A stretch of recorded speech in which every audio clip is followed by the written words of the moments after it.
Yo, what's going on, everybody, man? It's your boy King. Yo, what's going on, everybody, man? It's your boy King DV, and I'm with my co-host, Liddy. What's going on, bro? Man, it's love, man. For A.J. Brown. Michael Carter the second. They don't know Jalen Hurts like we know Jalen Hurts. Was hanging on to Jalen Hurts. Until next time, man, y'all know what it is.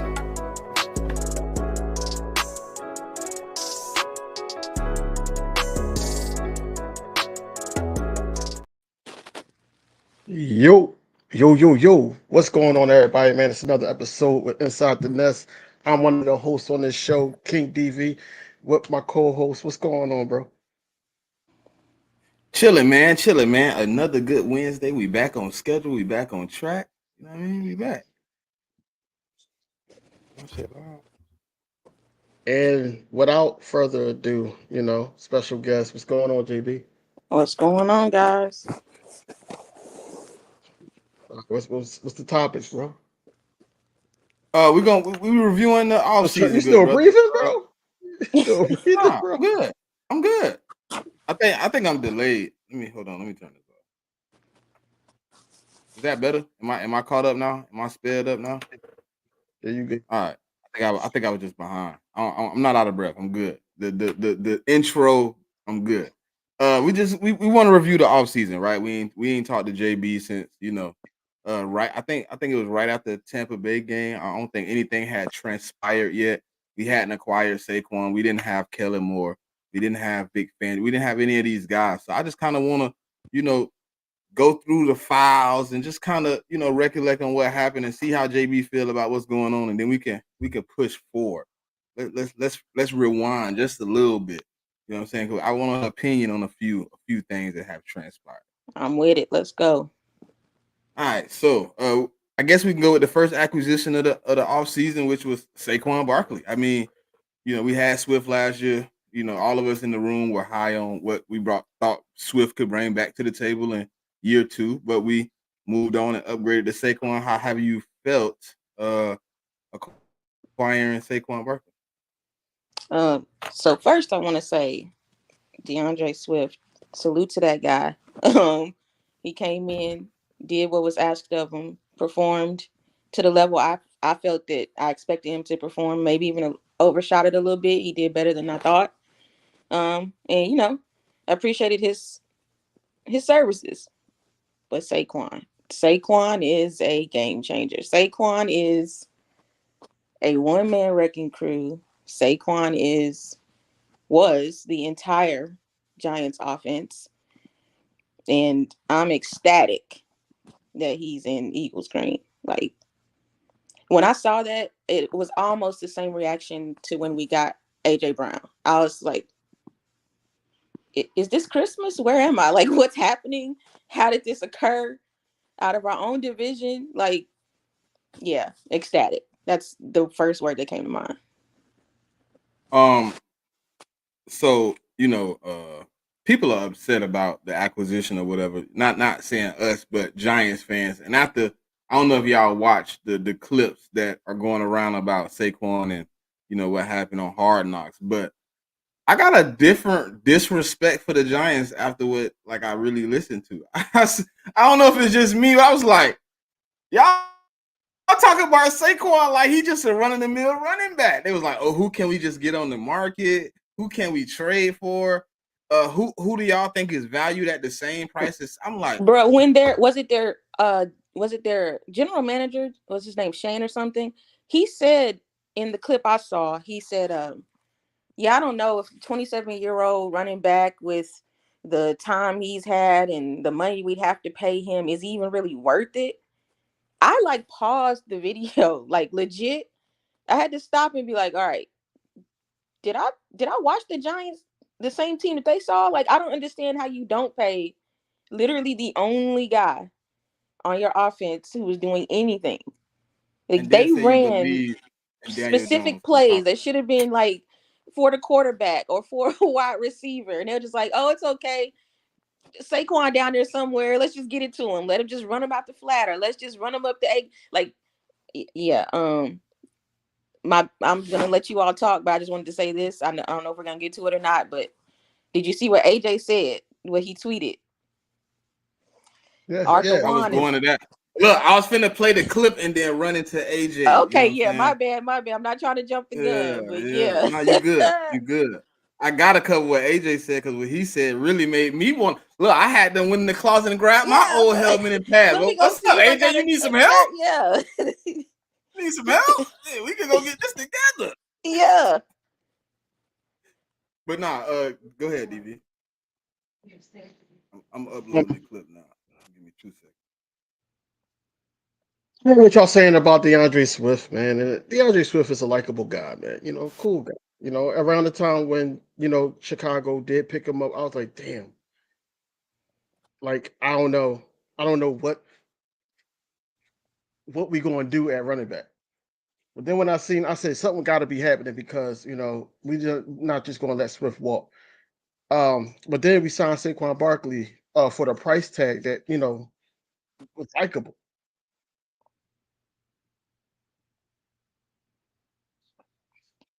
So anyway, so for the price tag that was likable, I feel like that Saquon Barkley is the first running back that Jalen Hurts did not have to make better. Mm. I think that Saquon Barkley is one of those guys that is coming with his own force, and it's going to add to what Jalen Hurts has been doing, and also he's going under center this time. So Saquon Barkley is comfortable either way, but you know when we got Saquon Barkley, I'm like, yo, it's more so.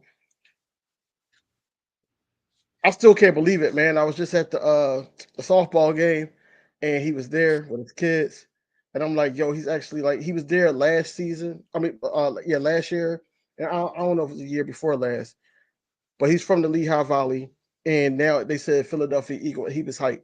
He was hyped, and he's. I think when I tweeted this too, soon as I seen the tweet about the Giants, what they said. And then I also see AJ Brown and I retweeted. I said, "Yo, he's about to go crazy in the Meadowlands. He's going to go crazy, and it don't even have to be just straight running, man. But he's going to be a dual threat running back, and he's going to kill them. I'm telling y'all, he's going to kill them. If he won't kill them, you got to watch out for AJ though, because I don't care who they got back there. You can have Xavier Howard, you can have Burns, all of them guys. Mm-hmm. I don't care about them. But look, it's good. It's good to know how they felt about Saquon. Now than having it leak like throughout the season, or throughout the training camp or preseason of Hard Knocks. But look, Well, they did it. I think it's another team gonna be on DV. I think that's why there's a It little is. early. It would have Yeah, been yeah, yeah, yeah. later, It's right? they said It's who was another going to be. team. Yeah, yeah. They said who was going to be. I It's a forgot. team during season 2. Yeah, Isn't yeah, it yeah. Bears the It's got a to is it be the dual earlier. season. Browns? It No, it's might not be the the. Browns. Oh, okay. I don't think it's the Browns. Is it? I can't remember Damn, I who it was, but forgot. it's another team. That's why theirs is early. But I kind of appreciate it being early. Um, but yeah, I just think this whole Saquon signing just uplifted the offense. No offense to DeAndre Swift because he did his thing, but come on, he had his career year because of Jalen Hurts, and then that offensive line and everything helped him become a Pro Bowl. So he we know he can run, we know he can catch, even though they ain't utilize him like that. But people are gonna be mad. Yo, we could have did this with Swift last season. Watch, but we didn't have the coordinator. That's the whole thing. But we'll get into all that. But Saquon Barkley, he was a gem for wanting to come here, and his daughter wanted him to come here so they could win. You know, apple don't fall too far from the tree, man. He wanted to come here, man. All right. So before we get into the whole slew of things, people might be lost on what we're conversing Mhm. about. So I'm gonna play the clip, and then I'm gonna respond to this clip and AJ Brown, and then we can pass it back around because the AJ Brown clip really. When I seen the tweet, I was like, "Hold on, let me go find this clip," because I watched it last night, but it didn't record. I was just watching it just to watch it on TV, and then I didn't really know the exact clip. I'm like, "Oh, this is exactly what they said." I heard them say it, but this is. I'm gonna play the clip. Let me. I'm ranting. Let me play the clip. I just think all the teams that need a running back are going to look at Saquon. Do you feel good about eating $3 to $4 million for a 5th round pick? Like, I wouldn't. I don't know. There's no guarantee we can trade him. So, having the needs that we have in a $12 million, 27-year-old running back. Trading Saquon is a Hail Mary, and the drama and all that goes with it. We did that last year. It's 10 years off my life dealing with it. Emotionally was draining. We spent a lot of time on it. But again, I don't want that to be the reason that we don't do what's best for the franchise. Okay, so to take this step further, we lose Saquon, right? What's our identity going to be on offense now? And what's our plan what's the next step of that? I guess is what I'm thinking. Like, we're losing a large part of our offense, our explosiveness, our touchdowns. Quarterback, if it's Daniel, depends on the run game. We got to upgrade the offensive line, and you're paying the guy $40 million. It's not to hand the ball off to a $12 million back. My plan is to address the offensive line at some point here in free agency. We're sitting at 6. There's a chance there's an offensive weapon there. This is the year for Daniel. Plan all along was give him a couple years. Is he our guy for the next 10 years, or do we need to pivot and find somebody else?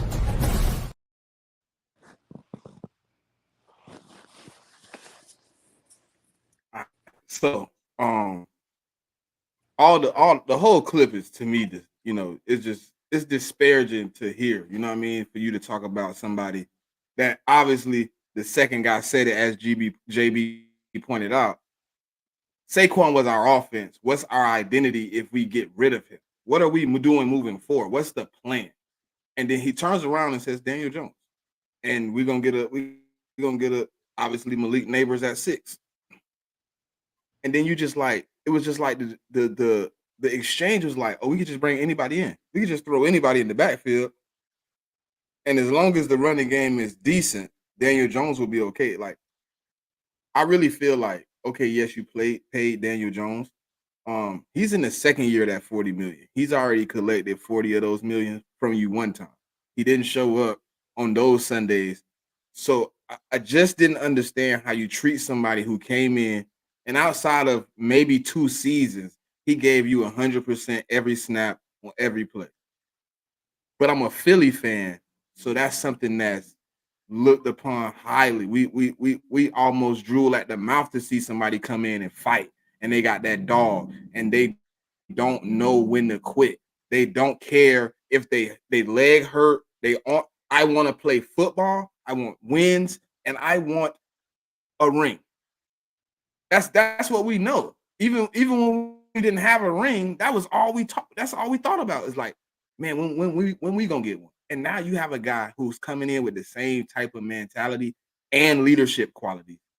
With all that I think Saquon is gonna have a crazy season. And with AJ Brown now endorsing that, we're going 110 times harder. Now everybody, because guess what? Now you got AJ involved, you got Jalen involved, you got Devontae. Now you got the guys like this. Okay, AJ, you said you endorse it. You riding a little harder. We riding a little harder behind you because that's how we a family. Listen, I've met a million Philly fans. I done had arguments, hard down, drunk arguments with Philly fans, and they called me the next morning like, "You all right, bro? You want to go out for another drink tonight? Like, oh, you ain't mad at me? Nah, this Philly. We don't care about that. We'll cuss you out and invite you over for dinner. Like, it just happens like that. Mm-hmm. It's the intensity, the love for the game. So like seeing AJ say that really like touched a spot in me. Just like, we haven't had those type of people last year. We didn't have that emotion last year. It was more anger. This was like, nah, we really gonna show y'all what y'all gave us. We really finna show y'all how you cherish a back that does everything, and he don't gotta do it now. He don't gotta come here and be 90% of the offense. He come in and be 30% of the offense, and it's just fine.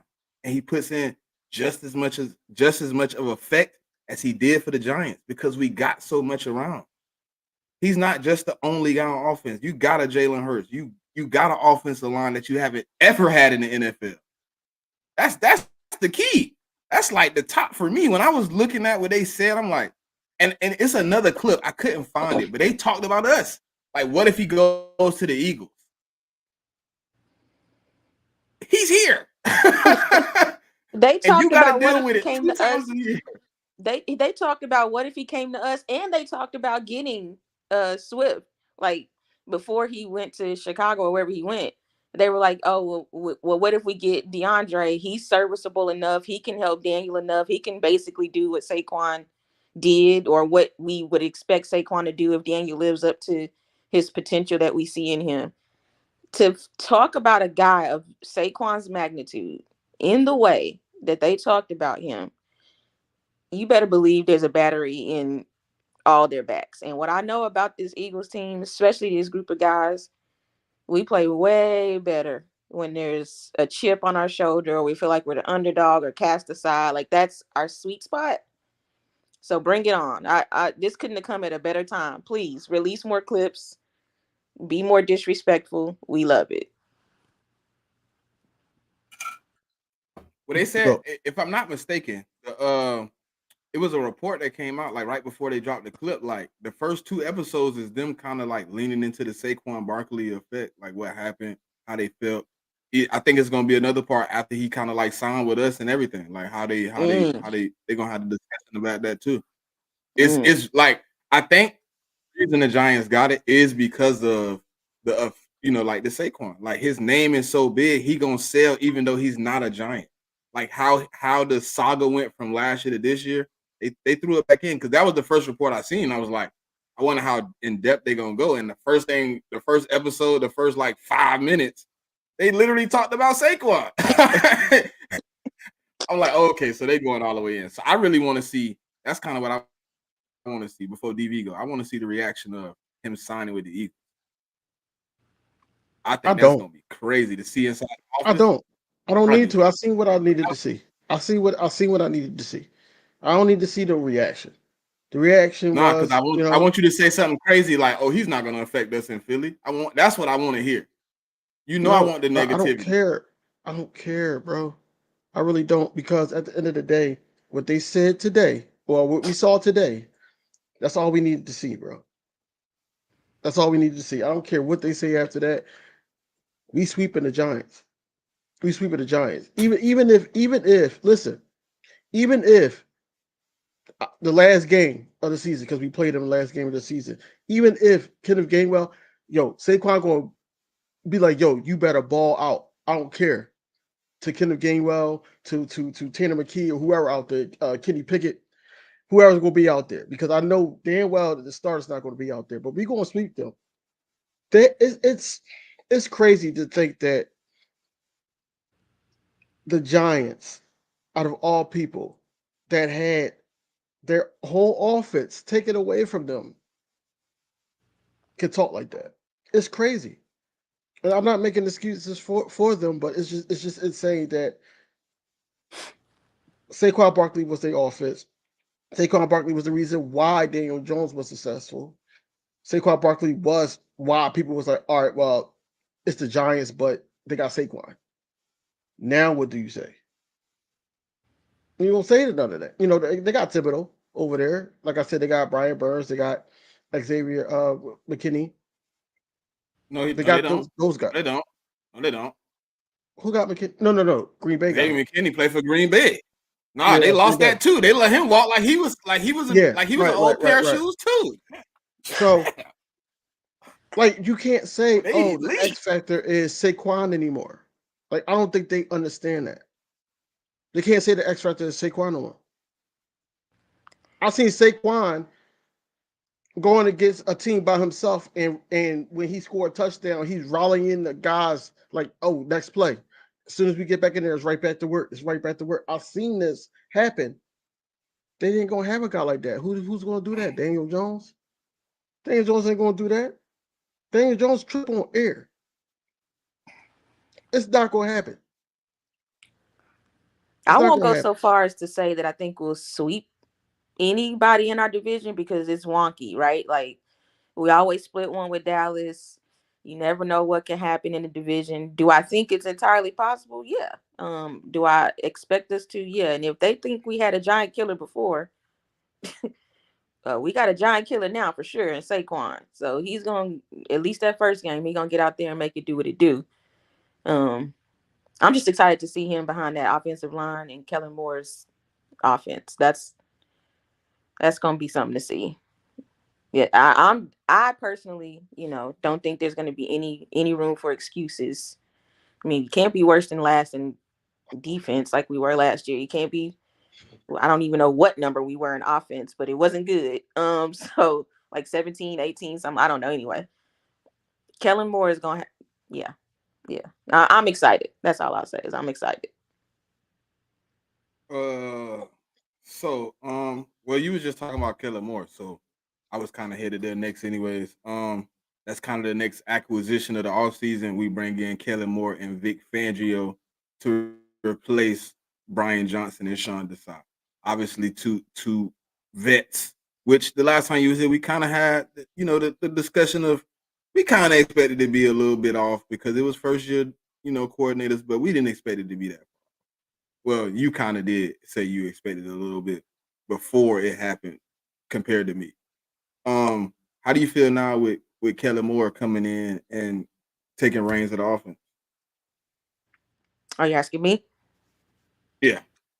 I'm excited. I've seen a lot of people say, well, what he did in Los Angeles wasn't great, but to me, what I'm most excited about that Kellen's going to bring is just pre-snap motions, like just anything to make the offense not vanilla is what I'm looking forward to. I don't know what Brian was on. I don't know what he saw. I don't know who had their hands in what last season. But what I do know is that when Kellen Moore was in charge of the Cowboys offense, they were what, fifth or sixth in offense like every year. I mean, he had them humming. And I believe we have as good of a roster, if not a little bit better than they did when he was running their offense. And I think that he was a scapegoat because, Jerry didn't want to get rid of Mike. So he had to take that fall. And so people are looking at that, well, yeah, they were good, but they were still just as good when he left. Yeah, they were still running his offense. So I'm just excited to see what he can, just anything, any motion, switch some people around, make the defense guess, make them confused a little bit. And we didn't do any of that last year. So I'm excited to see what he brings and what he can do with this Lamborghini he's been given the keys to, because this offense is stacked. DV, I got a different question for you, brother. So I heard today, right, that they was trying to compare the Dallas team that he had his best season with to our team this year. And it kind of was like, I felt like it was a little bit of homerism. What's up, Miss Ash? Appreciate you for the $5 super chat. Shout out to Miss Ash. I felt like it was a little bit of a gaslight for me at the moment, DV. But they were like, Amari. It was the year they had Amari Cooper, not Dez. Amari Cooper, CD Lamb, Zeke. It wasn't Jake Ferguson. They named the tight end, but they were saying that the team that they have that year is better than the team we have this year. And I was like, offensive line, we were better. I think running back wise, we are better. And I think wide receiver wise, we complement each other better than they did, because obviously it only worked for 1 year.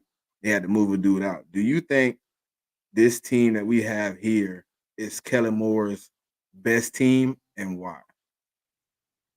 It's his best team because he's not coaching guys that just want to be a good offense. He's coaching guys that wants to redeem themselves to win championship for the city of Philadelphia. Everybody has one goal in mind. Soon as that disaster happened last season, you see a difference, especially after the organization took care of everybody. You see a difference in AJ. You see a difference in Devontae. Devontae even looked different at the softball game, how he was talking. You see a difference in Jalen Hurts, his leadership. Everything is different. The Cowboys players don't do that, for the offense. The offense thrives off of the talent of the players. We went 10-1 last season just off pure talent. We didn't play our best games in those 11 games, and we went 10-1. Just imagine if Kellen Moore was our coordinator. We would have just had to blow everybody out, or we had to put up at least 35 plus to win because of the defense. But that's what I'm saying. We won off of pure talent. You don't get that. We can't say that about a Cowboys team that just went off of pure talent.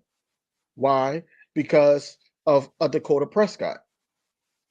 He wants to, throw the ball and everything, cause turnovers. Yes, our guy had turnover issues too, but I think it was more frustration than anything because that's uncharacteristic from Jalen Hurts to have those type of turnovers. It's uncharacteristic. Even the fumbles, uncharacteristic. He take care of the ball from at the time. We see him run some of his best runs. He take care of the ball. You see him holding the ball a certain way. So I feel like that this is his best team. Wide receiver, like you said, tight end. I don't care who they had. I still believe in Dallas Goedert. Our offensive line is better than theirs. Saquon is definitely better than Ezekiel Elliott. Ezekiel Elliott at his best wasn't better than Saquon Barkley at his best. So we can't even compare those two. And I would take Jalen Hurts over Dakota Prescott, not because I'm a homer, because he's a winning type of quarterback.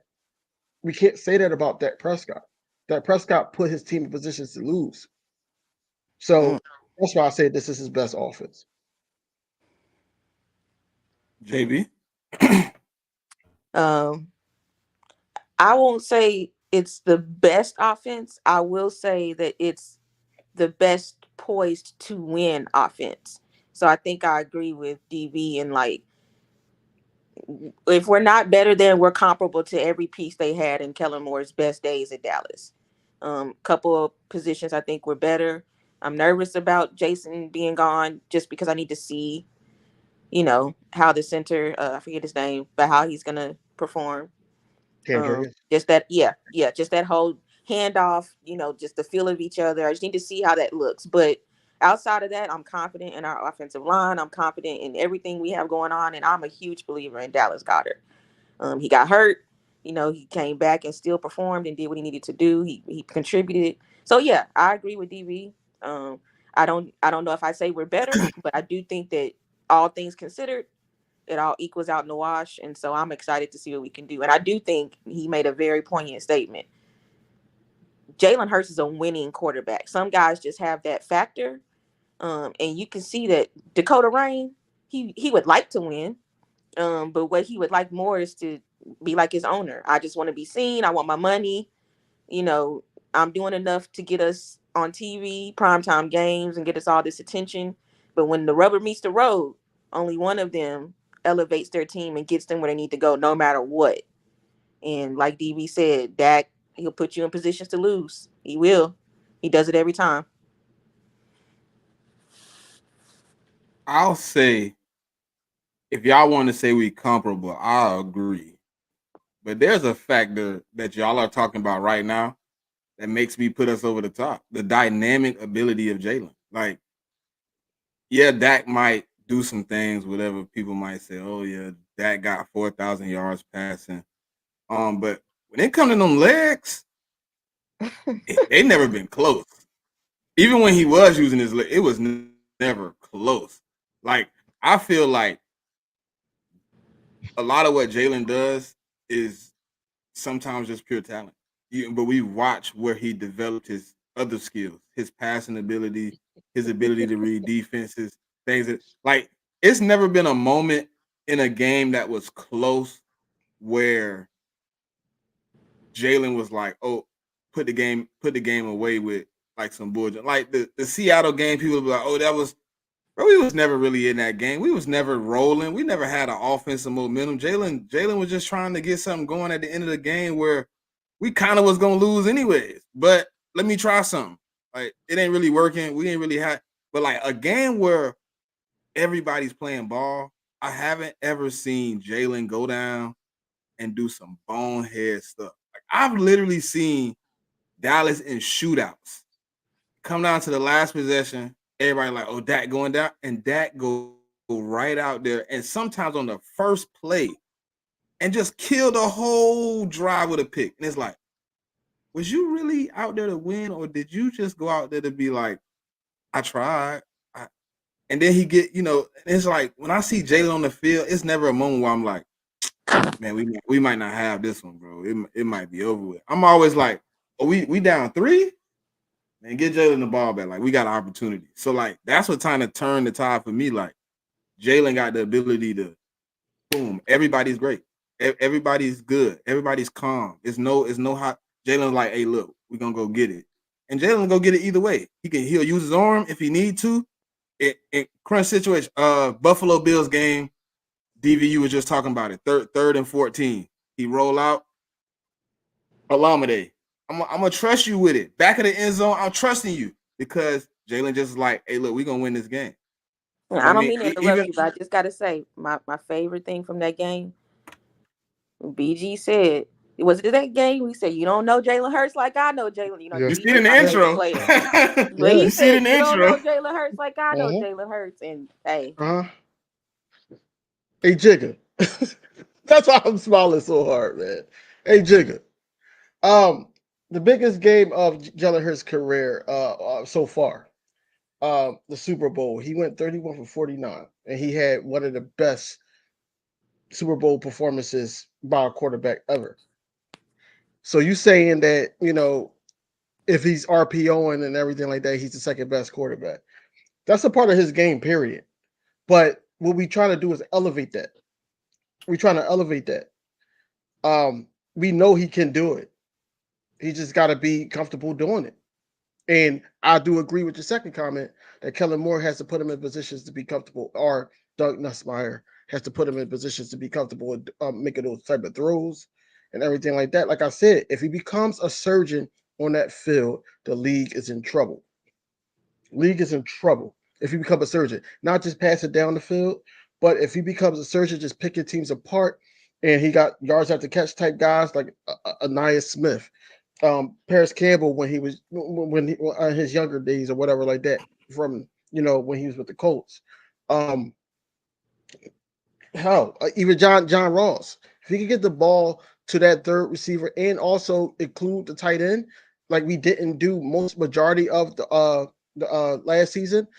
I don't know if it was due to Dallas getting injured or just it just wasn't in the cards. They just wanted to get the ball down the field and get the defense, that sorry ass defense, back on the field. But at the same time, I feel like that Jalen Hurts is that guy. I think that he's still that guy, regardless if it's RPO or not, because I know that he can do what we asked him to do. He just gotta, break out of that Nick Sirianni / Brian Johnson shell. So you talking about the defense? You know what? I appreciate you, DV. You drive the car. I'm gonna just shoot the gun out the window. You hear me? I'm gonna just. You got it. As long as you, bro. As long as you put 80, as long as you put 87 in the car, man, I'm driving. Okay. 87. No, we can't put 80. We might get some bad gas. We just gonna put a little. We can't get premium a little bit. Dang, all right. We can get a little 93. If we got a turbo, we'll be good. All right, so we gonna talk about this, right? Obviously Vic Fangio is here, but I want to include some factors into this for JB because obviously we've been running the Vic Fangio scheme, but it was some things we brought in that I think helps this scheme, and I just want her opinion on all of it. So with the Vic Fangio acquisition, we also brought in returning starting safety CJ Gardner-Johnson. We also drafted 2 DBs. One that I'm a little, and then the other one I'm very high on. But with the, obviously with the woes we had last year in the secondary, with bringing in the new guys and Vic Fangio, where do you see the elevation of this secondary in the upcoming season? Well, my honest reaction is it can't get worse. So, listen, the thing is there wasn't an adult. If it do, If it do get worse, it literally can't. Like Jesus. statistically, it cannot. So I'm gonna need it to at least be better. But listen, that secondary has been the bane of my existence. I don't know, for at least the better part of 15 years, minus the Super Bowl run. I don't know why we miss on that position so much, or why we don't have good luck. What I will say about Vic specifically is, one, I love when a Pennsylvania or Philly guy comes home. They just get it. They understand it. He's always wanted to be there. He said, I think I saw him in this opening presser that he wanted to end his career there. Like, that's just been his dream. He's always admired it from afar. So the fact that he wants to be there is enough for me as an Eagles fan to be like, finally. And that's not to say that Desai didn't want to be there or whoever else didn't want to be there, but that gives it an extra something to me. But also, he's the adult in the room. I don't think that there was a quote unquote adult in the room to be like, hey guys, enough of the bull. This is what we're going to do. This is how we're going to scheme. This is how we're going to confuse offenses. This is what you need to look for. He's been around the block a lot, I guess is what I'm trying to say. So yeah, some of his stuff might be antiquated. Some of his stuff might be a little bit like, okay, this is real old school. I don't care how we get it done, as long as we get it done. So I'm excited for that. The part that was concerning to me, but he's starting to change my mind, is bringing back Gardner Johnson. He's a character. He had a lot to say when he was gone. I was glad he was gone. I had some choice words for him. So, him coming back, I will say that I think that that particular room and that particular group of guys need a personality like his. Like, I don't know, he brings something to the team that it's unquantifiable. You know how you like the Miami Heat would keep Udonis on payroll for however long just because he brings something that you just can't really put your hands on. Not you comparing C.J. Gardner Johnson to Udonis Haslem. In What the way in the world? that they bring intangibles that has nothing to do with their play or age. You talking about the swag, Okay. the aura. Like yes, like when he sense. come in, it's like, oh, that's Philly. Like you get what I'm saying? Like, oh, that's Philly. Like his swag. He ain't even from here, but like how he carry himself. The fact that we won a game and he got his car stolen and then he decided to come back. It's beyond me. I salute him for when he did come back. He released that video statement. He's like, hey, I was in my feelings. Like, hey, I can salute somebody who can take accountability, who can come back and be like, this is where I want to be at. And, he did ball out in Detroit. So I guess we'll see what he still has left in the tank. I'm not gonna say he balled out. He played a couple games. He got hurt, but in the playoffs he did ball. But if you look at his stats though, like in the 6 games he played last year, if I could project his trajectory that season, would have been top 5 safety for sure. Yeah, if he was healthy the whole season, of course. Because in that first game against the Chiefs, he took away Travis Kelce. I was so shocked. I was like, CJ playing coverage like this? Yeah, that's what. When he I was like, dang, Howie. Yeah, when he ran up on Travis, I know that game you're talking about. He ran up on Travis, and I was like, wait a minute, is that CJ? And it was. So, hey, I'm happy he's back. I'll let y'all take it from here, but I'm just gonna wait and see because he burnt us once. Shame on him. He do it again. Shame on us. So I'm just gonna wait and see. But I hope I have the best of hopes. DV, like she said something that I kind of said that. Remember when we first left when we was having the conversation? I was like, he just sour. That's why he said all that. He just sour. He wanted to be here, and then you was like, yeah, that sound like a little kid, like who just like he wanted the game. His mama bought him the other game, and you was, I don't remember that. That game sucked. Even though you really want to play the game, but it's like I don't want to play that guy. I want to play the other game. He wanted to be in Philly, and it's kind of hurt when you thought you had a little bit more than what you got on the table. He like, I can circle back. Let me go holler at a few more people. I'm gonna circle back to how we don't play them games. Like, oh, you gonna? Nah, I ain't got time to wait for you because I don't know if you circling back. I ain't 100% sure you coming back. So how we move forward? But what I did like was the ability for both of them to reconcile. How we to be because Now that was the part I was dead wrong. I was like, man, ain't no way how we bring him back after all that. DV, on the other hand, I would say you were right because you was like, I don't know, he might. It's possible. He was like, man, how we don't care about what he said. Like, I didn't see the relationship being tarnished. I just seen it like the money wasn't there at the moment. You know, that's why. So I didn't see that he was just like F this and all that. Da, da, da, da. He was like I said on when he was playing the game, he was bitter. He was bitter because he wasn't an Eagle. You know, he chose the Lions and whatever like that. He went to the Lions. They decided to move on from did him. you hear what he said, right? You heard what he said about why he chose the Lions? No.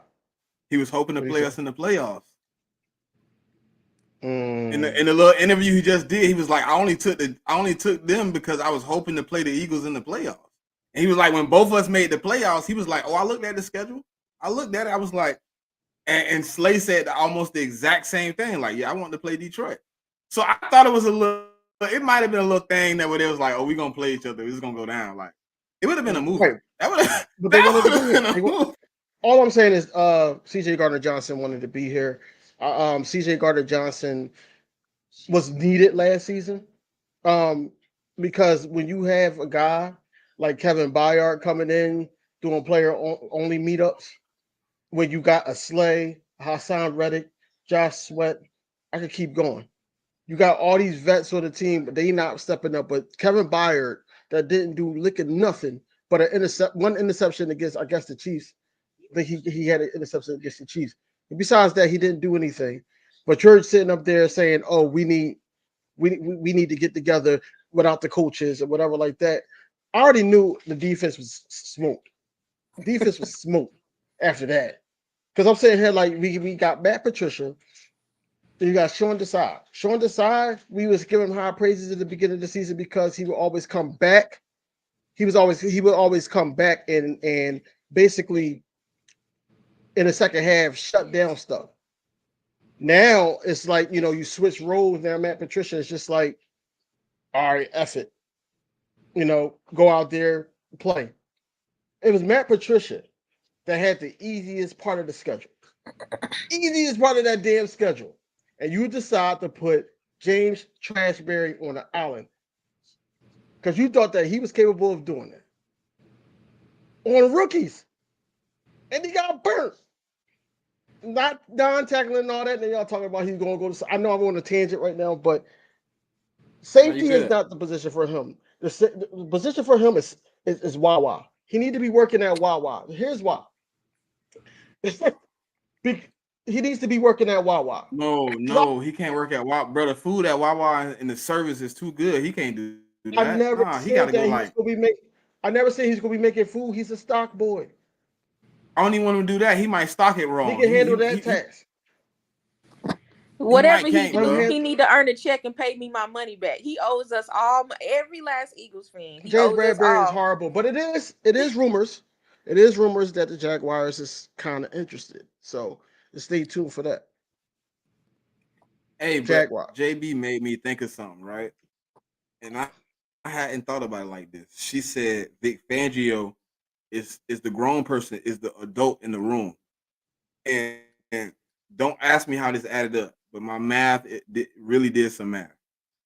The Hassan Reddick report about the hunt and sacks now seems a little bit more like maybe not hunt and sacks, but maybe like, I don't got no respect for you, dude. I'm going to do my job. Like, whatever you talking about, ain't worried about that.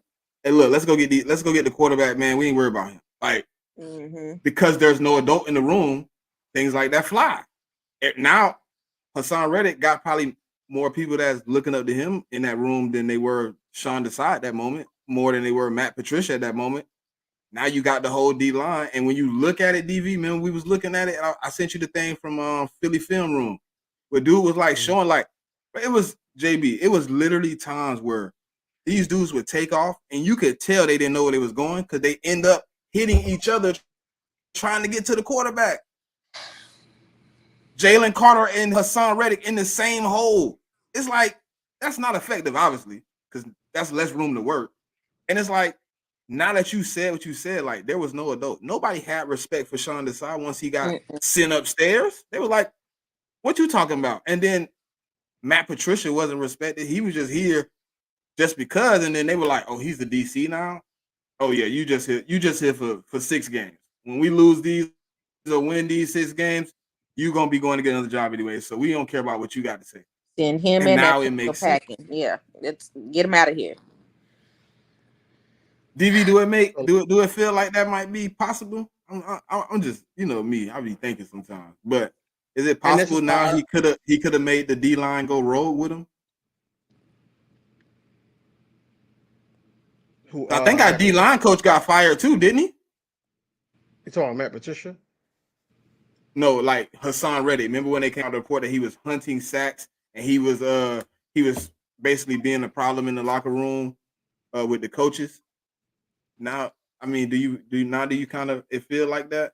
Because now that I see him doing what he's doing at the Jets, it kind of feels like he's a little bit disgruntled in some manner. Yes, but I understand why, if that makes sense. Because if you have Sean Desai and also Matt Patricia that wants you to drop back, they want you to do certain things, and you confused and you don't know who's calling the plays from up top or on the field, then it's like that's why he says things like, I'm just doing what they tell me to do, and had that little smirk and a little chuckle.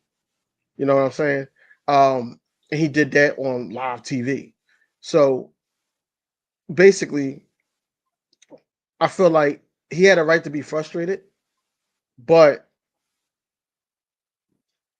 I could say that he is disgruntled based off of if he wanted to be here, he would be here.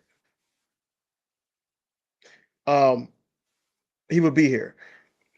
The fact that he felt like that he could get top 5 defensive end money is out of pocket. You know, yes, we praise him for having a double-digit sacks for what, multiple years. Four consecutive years now. Yeah, four consecutive years. But at the same time, you gotta think about this. Besides that 49ers game, throughout that whole playoff run and all that, what has he done, especially in the Super Bowl? I understand the field was slippery and all that. Stuff happens, man. It's football. At the end of the day, it happens. You can't keep blaming that. But what has he done? We praise him for being injured at the beginning of the season, still having double-digit sacks. But where was he in these players-only meetings? Where was he to say, yo, we need to, step up? That's what I'm saying. You don't get those type of things from Hassan Reddick. Hassan Reddick just, all right, I'm gonna just go out here, get to the quarterback, make them play me so other people can get to the quarterback, and that's the only thing that he does. To answer JB question that she said earlier, the reason why we never focus really on cornerbacks and everything like that is because we always strictly focus on that front 7, and they feel like if the front 7 was strong enough that the secondary could just be the secondary and they can make a play. If we get to the quarterback and make him, uncomfortable, then Lito Shepherd and whoever can be back there and intercept the ball, make a play on the ball, because the quarterback is disrupted already. So that's the reason why that front 7 has to be legit. And I feel like that Howie Roseman did the right thing in making it a rotation now at that DE position. He has a little bit of work to do with the linebacker, but that DE position is a rotation. And I'm hoping and I'm hopeful that next draft that we're going to get one of the top DEs in that draft.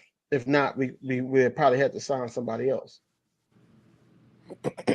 I think we will. Obviously, the position we're in, we would have to. All right. So, you just said something, and I kind of keyed in on it, right? But I'm not gonna go down the rabbit hole because you know me, I'm the rabbit hole guy. But obviously we kept Nick Sirianni, JB. A lot of people are 50-50 on whether he's a good fit for the team. Me personally, I came up with my own synopsis of how I feel, and I think he's a yin to Jalen Hurts yang.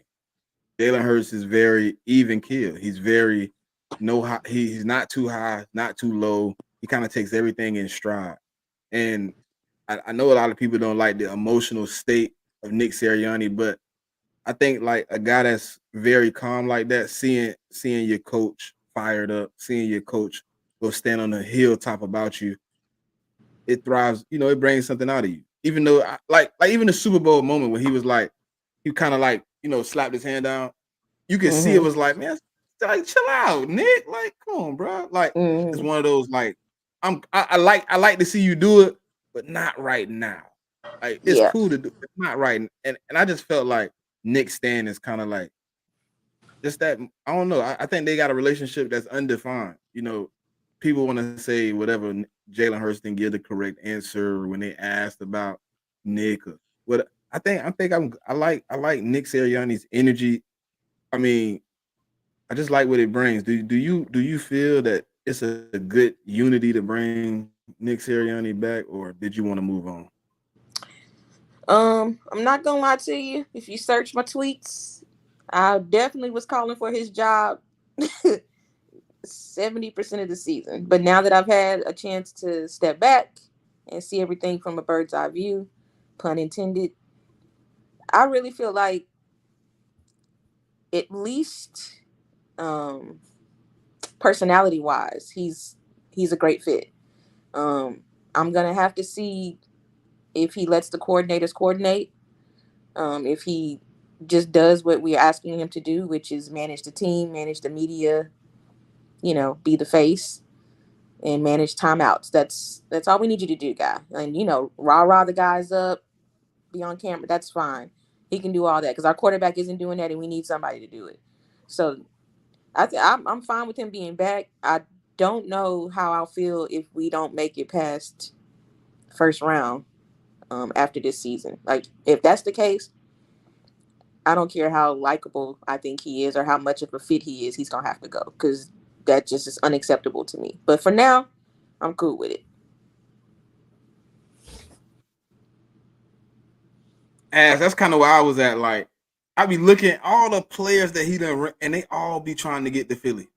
Like, all his ex-players be trying to come play for us. Like, we done had a numerous amount of them come through. Like, they want to play for Nick.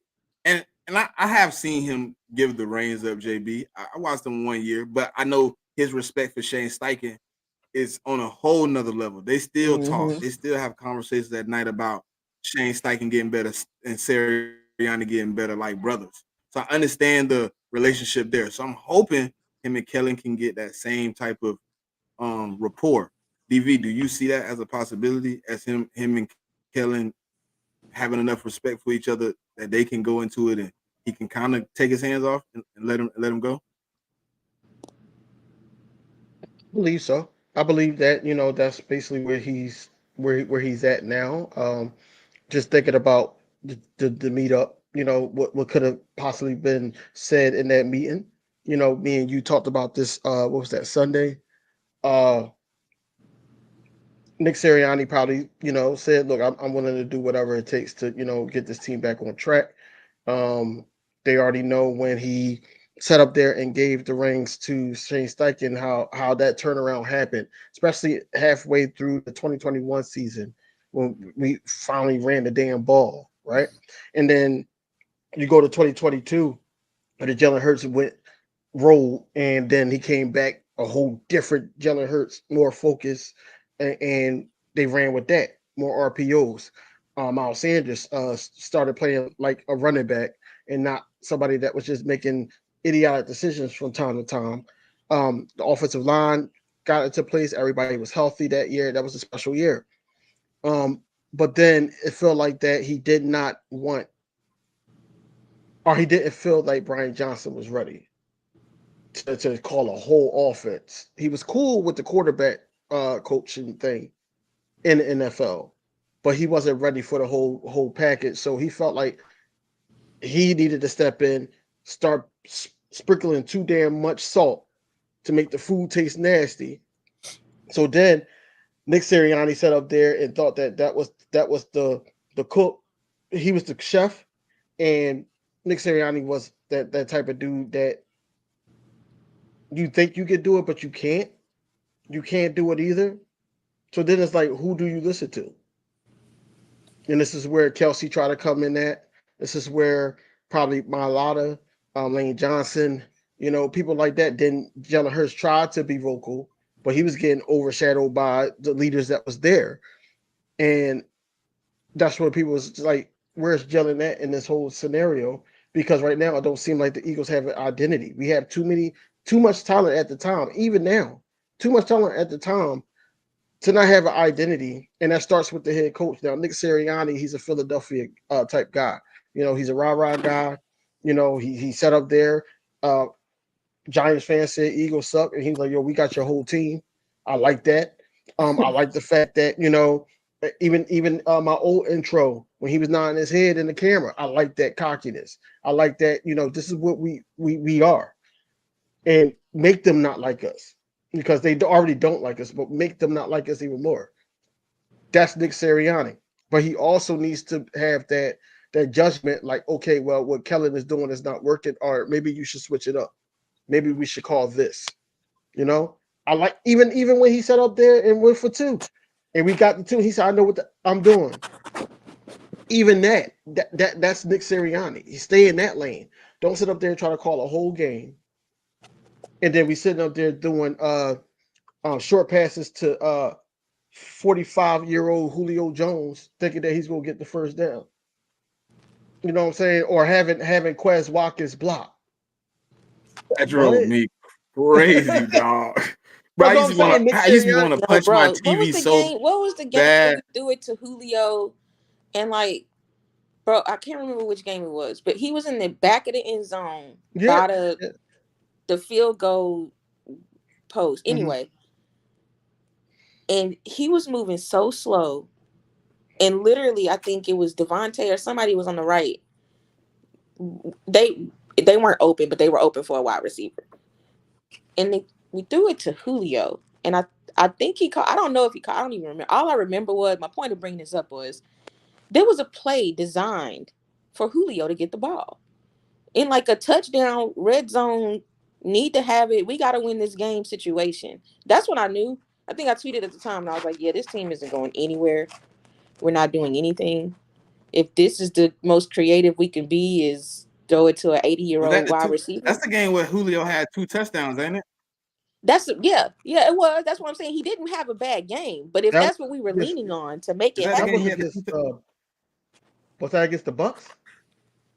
Was it the Bucks? I don't know. In the season, not the playoffs. In the season, though, I think it was. I think it was the Bucks. It might have been, but yeah. I'm sorry, I didn't mean to hijack. No, we ain't playing them at the end. No. It was Cardinals.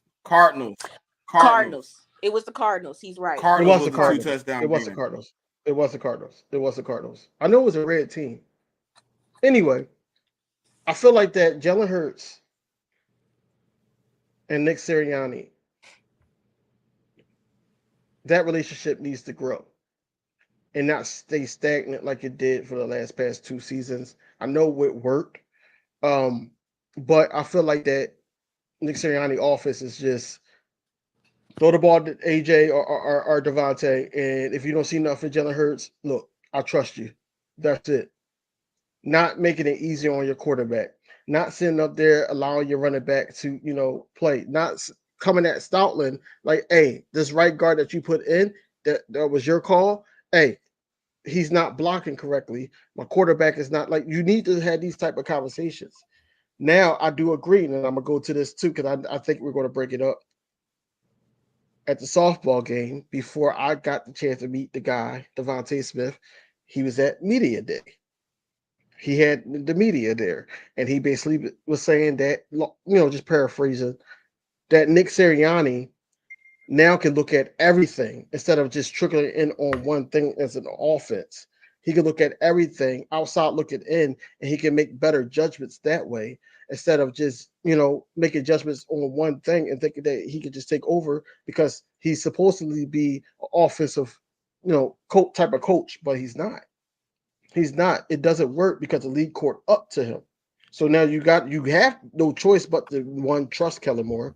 Number two, stay out the damn way until you see something wrong that you possibly have to fix, because this could be your job too. You're on a tight leash. You're on a tight leash. And number three, I don't think he's going to come at Vic that type of way, but goes to JB point about uh players respecting coaches. I don't think they just respect Vic Fangio. I don't think they just respect Kellen Moore. I think they respect Doug Nussmeier, Clint Hurt, Christian Parker, even though he's young, but they respect him because he had success in the NFL. I feel like that the guys, like we had DJ Elliott from Temple as the linebacker coach last season, one of the linebacker coaches. He was awful at Temple, so I already knew how it was, but I gave him the benefit of the doubt because I'm from Philly, and I was like, all right, well, he's going to do good things. Look like a damn fool. I'm telling you that now. Telling you that now. But all I'm saying is Nick Sirianni is in the right position to succeed, but he's also in the right position to fail if this goes downhill, because everything is great for him right now. He has two vets. He added to the offense. He got defense back. Special teams is still the special teams, even though I feel like that, it could get better because it shouldn't be all on Britton Covey. But I feel like overall, he could make more judgment. Like instead of being a chef and try to take over the kitchen like on Master Chef, he could be Gordon Ramsay and try to just see okay, that's not working. Let's try something else. Stop doing the same thing over and over. Kellen, it's not working. So that's why I think he is where. So I'm happy he's here for this year. Just thinking back on it, as Philadelphia fans, we sit up there and be like, as soon as we lose, we like, yo, fire this person, fire this person, fire this person. And yes, rightfully so, because it's their fault. But when you look back on it, it's like, yo, the positioning wasn't right. And I feel like, I think who said that? That the BG said that the coaches wasn't in the right positions. So I feel like this year, I think that we don't have that issue.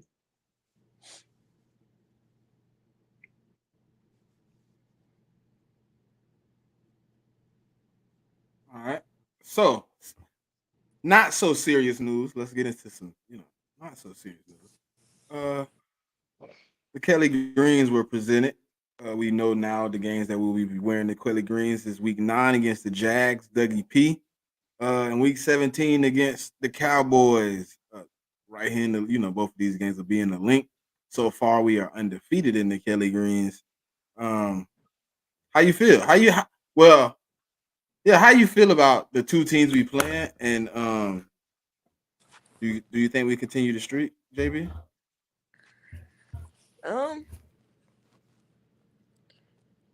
I hope we continue the streak.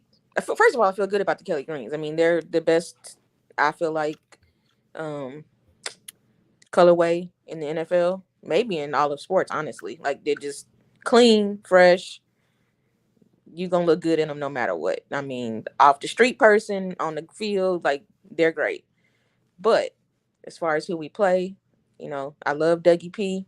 Gonna always have a soft spot for Dougie P, but we got his number. That's a win. That's a dub.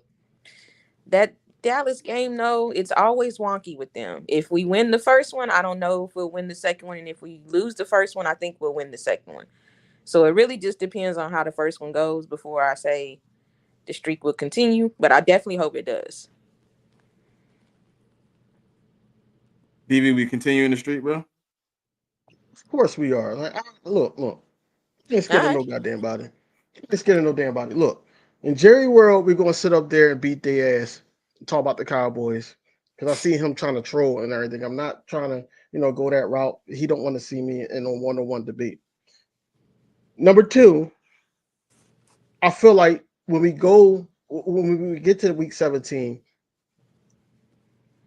it could be. I'm not going to say it is, but it could be that game could decide us either getting the number 1 seed or something like that. It could be.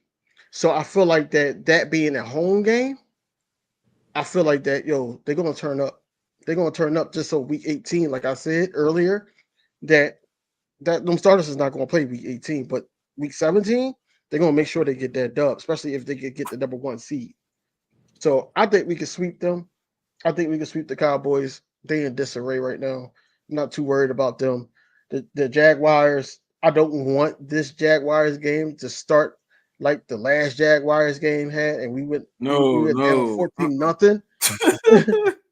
I don't want that to No. happen again. I don't want that to happen again. But I feel like that, Trevor Lawrence is overrated to me. Just he's overrated.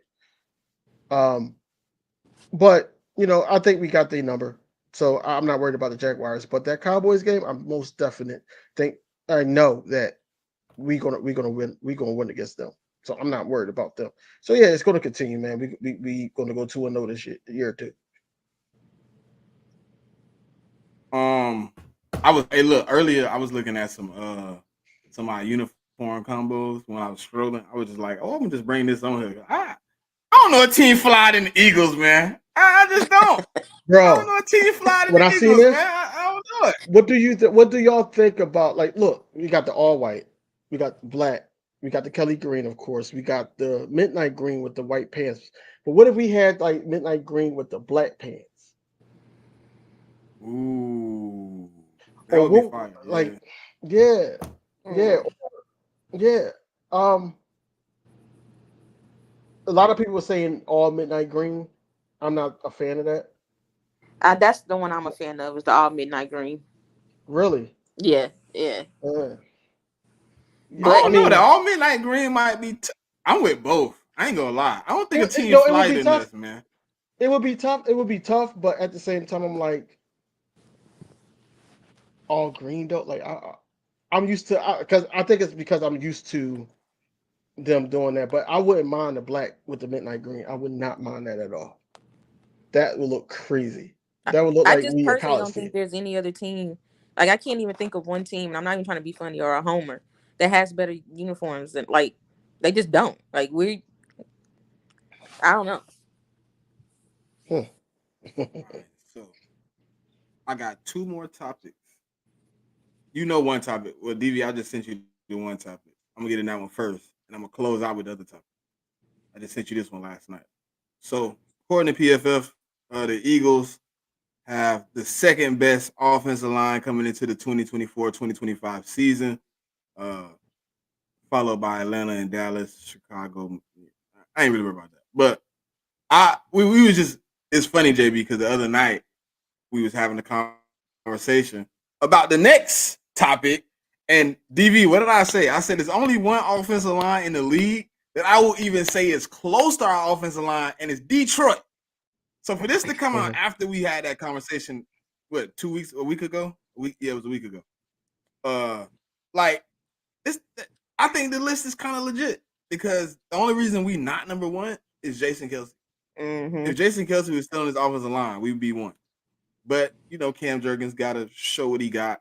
You know what I'm saying? But people believe in Jeff Stoutland, Cam Jurgens. He played well last season as a right guard. But how do y'all feel? You know what I'm saying? Going into the season with the offensive line.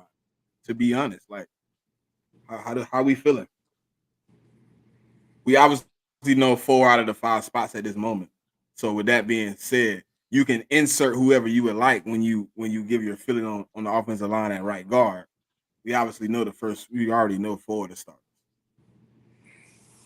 I Whoever just want to want go to first, it say don't matter. I don't that all due respect to all the guys that play offensive line and what the job they do, it is difficult as hell to replace an all-pro Hall of Fame center who has all the intangibles and all the just the guy, just the overall player that Jason Kelsey was, and still was what I mean. If he wanted to play today, we'd happily have him back. So that's hard to replace. But with that being said, on a confidence level, out of 1 to 10, 10 being the best, I feel with Stoutland and what he's able to do at Stoutland University, I'm a solid 8 out of 10 on our offensive line. Like I'm not worried. My only like skosh of concern is I got to see how this transaction works between quarterback and center in live game situations. Outside of that, I'm not worried. I think, honest to God, truth with the Kelsey situation before DV go, I think it's gonna be benefits, but I also think it's gonna be negatives. And I was talking about the negatives of the night. As far as a lineman goes, he's gonna be fine. Blocking, hiking, fine. He's gonna do that well. Getting out in open space and creating a block, he's gonna do that. If not to the same ability, maybe sometimes better than what Kelsey did. The problem for my concern is probably what everybody else's concern is. What Kelsey did for Jalen with seeing the defense. That's what it's going to take time to pick up. Like seeing it from guard to center isn't much of a difference, but it's a big difference because that guy you giving the ball to is counting on what you told him because checks, reads, things of that nature. When you call him out and the center says, yeah, he's agreeing with what you're saying. If it's not right, it's going to be off. I think that's where the problem is going to lie with the offensive line for me is him calling. I think everything else is going to be fine. I think him getting the ball to Jalen and you know what I'm saying, hiking it or whatever is going to be fine. I think him getting out, blocking is going to be fine. He going to know where he needs to be. I think him relaying what he sees on the field in front of him to Jalen is going to be the downfall of us getting it going faster. I think as he picks up what he's seeing, as he sees more, I think I can't remember who said it, but Jason kind of said, like, I'm going to give as much time as I can getting in there and helping him. And me and DV, when we did the last show, I was like, DV, I don't think he's going in to teach him how to block. I think he's getting him down and showing him defensive sets and kind of saying, hey, look, when you see this, more than likely this is what's happening. More than likely this is what they're doing. More than likely, from my experience over the time being a center, this is what they're trying to do. They're manipulating your mind and your eyes, yes, but it's only he's doing things of that nature where he's giving him the fundamentals of seeing more than the fundamentals of actual physical content. I think that encapsulates perfectly what I was trying to say, but you just so eloquently put it. So thank you. Because honestly, when you were talking, I'm sorry, DV, I don't mean to jump on your spot, but it just reminds me, I don't remember which game it was. I'm not good at recalling, but he said, no, it's the Bills game again. Walk off. When he turned around and said, no. When Jalen wanted a certain play, wasn't the Bills. and Jason was like, no, which absolutely game is that? not. That was the Chiefs. That was the Chiefs. Yep, I remember that. That's what I always talk about. It's the Chiefs game because he did it again in the Bills game, didn't he? For the when he told him no, we going left. When he turned down the draw for the walk off, he turned around and he waved him off. But that did happen. That's the one I was talking about was the Bills game. But if it happened in the Chiefs, I missed it. But yeah, that's the part that I'm going to be concerned about because, Jason was like the safety blanket, so it's just going to take a minute, I think. For sure. But anyway, my bad, DV. No, you're good. You're good. Remember how Batman was getting older and he felt pain and Bane broke his back. So he started teaching, other people how to be Batman. And you had Alfred too helping. Do y'all see where I'm getting at? Yeah. So I'm not worried about Cam Jurgens. I'm really not. I feel like Cam Jurgens has to get used to being in that room, seeing the plays with Jalen, Stoutland, Kellen Moore, whoever is in the room. And how the calls is going to be, because the calls is going to be a little bit different. He has to be familiar with that, even though Jason Kelsey did say that, when he's not working or whatever, he's going to be here in training camp, looking at these guys. I would give it a 9 out of 10 if I had to rate it, not because of the center position. You already know I am wary about that right guard position because that right guard position next to Lane Johnson has to be solidified. By one of those guys. Now, I like both of them. I like both of them to learn, grow, and do their thing. But it's always the uncertainty of who's going to start, who's going to be that guy. We like both guys, Becton and what you call. We like the other guy too. So it's like Steen. That's where I'm at with Steen, Tyler Steen. We like both of them. Everybody else is solidified in their own spot. You know, you got Cam Jurgens. Cam Jurgens is going to be there, right in the center. I feel like that he's not going to be Kelsey, and I feel like that's like a high pinnacle for him to try to reach right at this point in his career. I think that he's still going to be learning from Kelsey's tapes and everything, just like we seen Jalen Hurts lifting weights, looking at Randall Cobb. Wow, Randall Cunningham, his tapes. I think that you still going to see Cam Jurgens is still going to be watching him, seeing how he pull out. Or I seen him play Jason Kelsey. He sat there and waited for the offensive line to start blocking, and then the opposing defensive line came behind him, and then he said, "All right, now I'm gonna block for the running back," and the running back had a whole clear lane. Like certain things that he just outsmarted and he was witty with a little bit just by being a vet. I think that he's going to teach him all that, how to see down the field, like you said, Smitty. I'm not too concerned about it. And then when I said Alfred, of course, I'm talking about Stoutland. Stoutland is going to get that boy right and make sure that he's not messing up because they put the keys in his hands now. And like I said, I trust Stoutland. Of course, I trust Jason Kelsey. He's the one that called to draft this guy. I'm just ready to see how it all unfolds. But right now, I got it at 9 out of 10, and that's only because of the guard position, the uncertainty who's going to be there starting in Brazil. Man, you can now I was like, oh man, like an 8.5. I'm gonna just say 8.5, and then I'm like, she said 8. He said 8.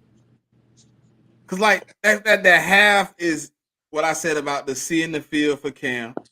And then the other one is exactly what you said, DV, is pretty much the uncertainty of knowing whose job is it, who's going to be at right guard.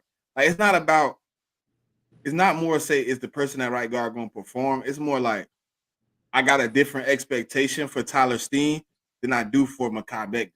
Mekhi Becton, you're a vet. You should come in and execute to a higher level than Tyler Steen. You should come in and pick up easily where you know what I'm saying? You should be able to come in, boom, boom, boom, boom. It should be smooth transition. I expect hiccups with Tyler Steen. I expect him to come in and make some of the mistakes that a rookie, basically a rookie, he didn't play any snaps last year, a rookie would make.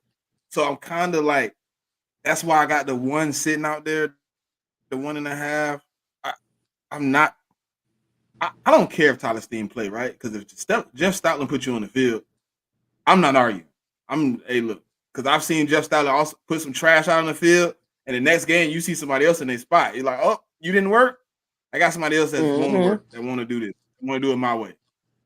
So I can see it happening, man. But I think with the offensive line, to me, the reason I am at a 9 also is like, this is probably the deepest our offensive line being going into training camp. We got a multitude of guys that do a multitude of positions. I think we got like 4 or 5 guys that play all 3 positions right now on the team. Mm-hmm. Yeah. So it's like it's that scenario that kind of makes it a little happy too, because Jeff Stoutland now has an opportunity. Hey man, I can move some guys. Obviously, you're not moving, the guys but if somebody go down, somebody needs to jump in and be prepared to play a significant amount of snaps in this game. He has more guys than Jack Driscoll and Opeta. Sue Opeta. Mm-hmm. Yeah, he got more than 2 guys. Because we've seen them same 2 guys for the last 2 years. And I was like, we ain't got no other backups? Like, is these the only 2 backups on the team? And they play left and right? We ain't have nobody else for the... All right, cool, whatever. But let's get into this last topic, man. I can't believe they disrespect us like this. We only had an hour and 19. We normally run 200. We normally run 200. Last topic I got. Last topic I got that gotta be that formatted, my brother. We can freelance. But this is the last topic I had. Kind of aggravated my soul. As we can see, the Eagles not on this list, and it's the top 10 offenses in the NFL going into the next season. Eagles are not on this list. Last year they gave us, what was it, 7, DV? We were 7 last year. Yep. So last year we were 7th. This year we're not on the list. So I was a little bit I didn't understand it, right? With AJ Brown, Devontae Smith, Jalen Hurts, the offensive line, you just gave us number 2 offensive line in the league. I think just a few weeks ago before this came out, you gave us the number 2 wide receiver core in the league. You had us as the top 5 running back. So how do we not make the top 10 offense? If anybody can get the math for me, do the equation, show me how it works, I would like to see it. But it don't matter for me. So whoever want to take it, go first. You can go. I pull it down if it's JB. I actually like it, and here's why. Because the last time they rated us so low offensively, or even just in rankings, period, we went to the Super Bowl, and Jalen Hurts like second year. So the more they tell us we can't do something, the gumption of our team, just in general, the city, how we function, they're gonna have a point to prove. But of course, I think it's ridiculous. I mean, they had the Colts up there, because their quarterback is healthy. He hasn't proven anything. I have no idea why the Falcons are like. I'm completely confused about that. Yeah. So the list is trash. I don't know who made it, but I'm fine with it. NFL, the league. This is the Oh, I NFL.com. didn't know it was the league one. Okay, yeah, that's even more egregious. So yeah, I'm fine with it, but only because that just proves that people don't know what they're looking at. That's all I got for that list. I don't give that stuff no But real. JB, look, I told DV, I was like, if it was Chris Sims or Nick Wrong or any of these bozos that put it out, I mean, okay, cool. I'm not sure how they vote on the list, but the NFL, you gotta be better than this. Come on now. I mean, I like bulletin board material as much as the next man, but to disrespect us like that is crazy. It's provocative. It gets the people going. Hey, it's fine. It's whatever. They be gaslighting Eagle I don't fans. need to prove it 10 weeks out from the season starting on a piece of list of paper. Like, I need them to prove it on the field. So, hey, they can put us wherever they want to put us, as long as at the end of the year in February they put us number 1. That's all I care about.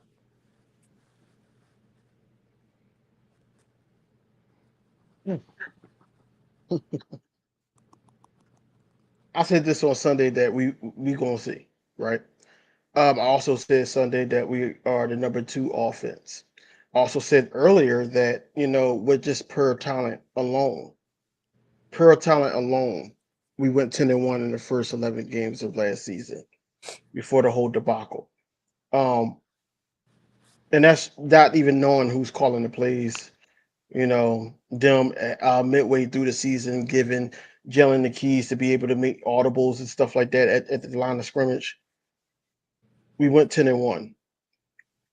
We added Saquon Barkley, that a player of that dynamic.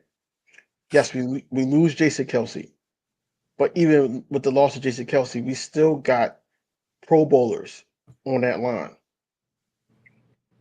We still got top 10, a top 10 tight end in Dallas Goedert when healthy. Of course, you got 1A and 1B wide receiver. I don't even got to talk about them. The reason why, like, I got him at number 2 to Miss Ash. I guess she agreed with me. The reason why I feel like they got us off the list is because of the 1-6. I feel like they feel like that are even the call out from Christian McCaffrey when he was on the Manning's Monday Night Football thing, when he was like, yeah, they about to do this.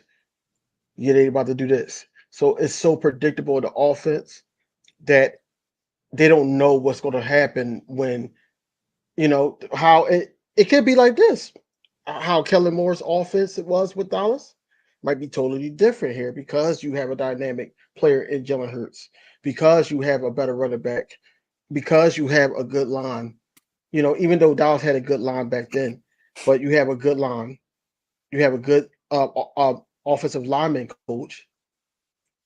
And then you have way better weapons on the outside. So I'm just saying it could be different.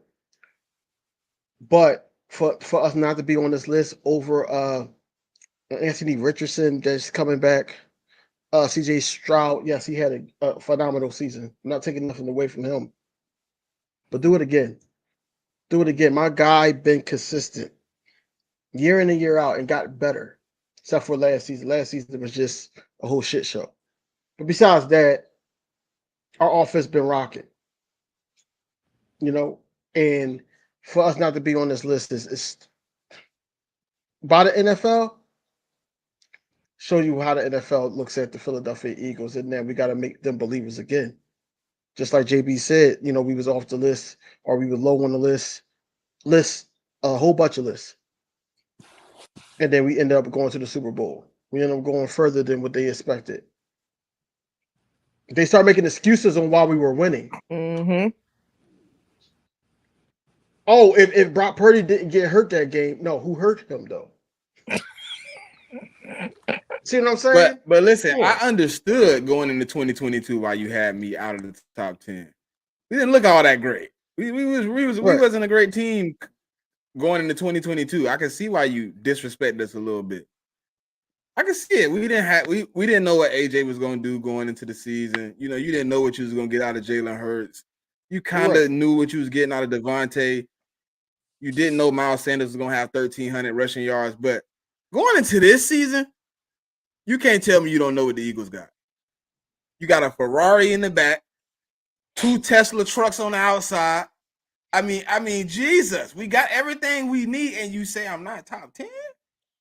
But don't make me play devil's advocate, Smitty. Listen, the reason why, I don't agree with the list. Let's be clear. But the reason why I could see them doing that is because we were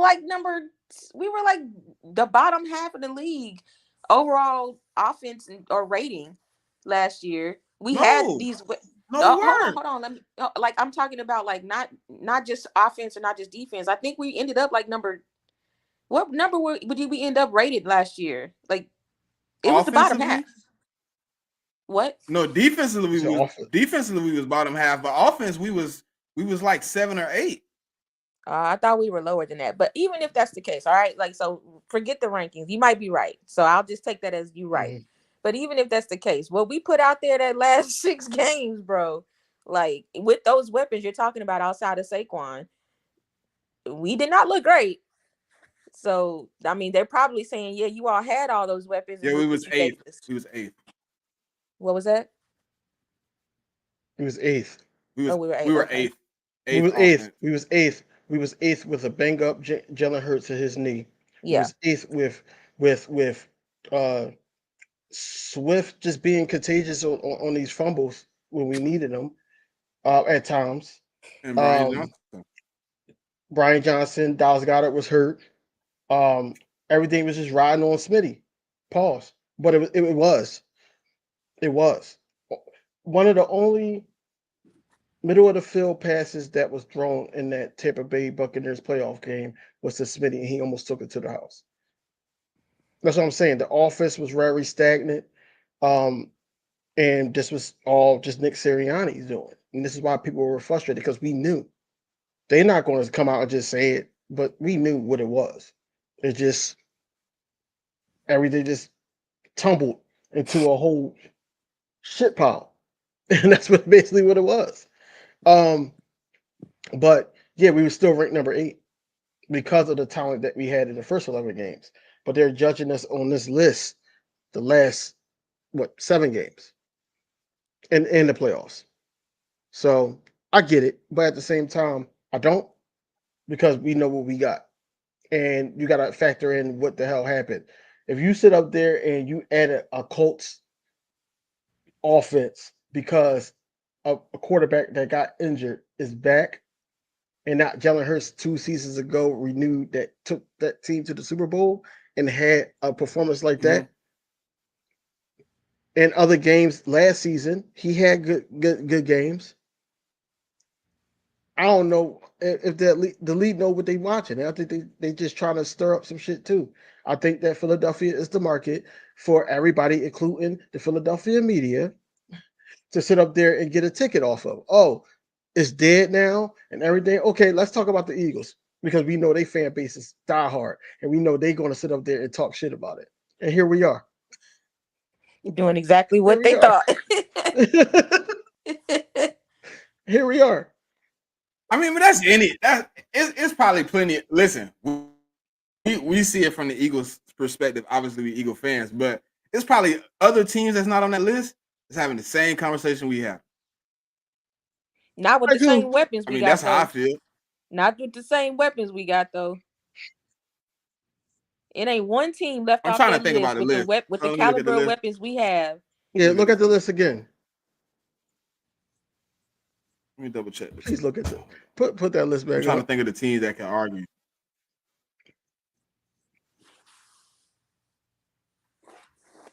Okay. I'm 100% sure I've seen Cowboy fans already go through it. So they already upset. Cowboys fans, okay. Trying to think of all the teams. Cowboys say they got a top 10 offense with CeeDee Lamb, Dak Prescott, Jake Ferguson, and I don't even know who their running back is. Is Zeke their running back again, right? Yeah, he is. And they got Zeke is the running back. What's his name? They got the midget dude too. Deuce something. The midget dude. Deuce Vaughn. Deuce Vaughn, yeah. yeah. Deucey. But yeah, what other team that's not up there that has? I'm trying to look at all the teams. Yeah, on the same caliber as ours, that's missing off that list. None. Green Bay don't even have receivers. Hold on. You got to give me an opportunity to remember all the teams. Oh, I thought Atlanta was on there. Not even on there. My bad, Atlanta. I shot a shot at them for no reason. You got the Ravens not on there. You got the Ravens off there. Okay. All right. I had to pull out my power rankings to see the teams. You got the Ravens. You got the Jets that will have an argument to be up here. Now come on now. Aaron Rodgers and all his weapons. I mean, they have. Come on now. I mean, they got an argument. Aaron Rodgers almost close to retirement, bro. He's still talented. That man gonna look like. That man come out and have an MVP season. The last time we said that man was close to retirement, he got 2 MVPs back to back. And that's cute. But at the same time, let him run out with that flag again. You gonna see? I would argue the Bears are better than the Colts offensively. We don't know that yet. I'm gonna have to see their quarterback first. That's what I'm saying. We don't know that yet. You do have a legit argument with. We ain't seen the Colts quarterback either. He played 2 games. No, I don't think the Colts deserve to be there. So hey, look, the Colts played the Colts quarterback played 2 games. Exactly, but at the same time, they did well. They almost made the playoffs. Somebody else. The Colts almost made the playoffs without him. So I get it that they got them ranked a little higher, but I feel like the Cowboys should be 10. What's interesting to me is I know he's still looking through the list, but the only 2 teams. I did name 2 teams that they got an argument. Well, I only think you named one team that has an argument, in my opinion. Who? The Ravens. The Cowboys got look. Listen. Don't get me started on these Cowboys. Listen. I hate the Cowboys too, but if you're talking about stats and numbers and stuff like that, the Cowboys were putting up numbers. It didn't do shit, but they did put up some numbers. All right. What do those 3 teams have in common? Who's at the head of the table in the quarterback situation in those 3 teams? They all have the same thing in common. So that's why they're not on this list, in my opinion. We'll see. 2 of those quarterbacks definitely are running quarterbacks. They definitely fall under a certain word what cloud. About Cleveland?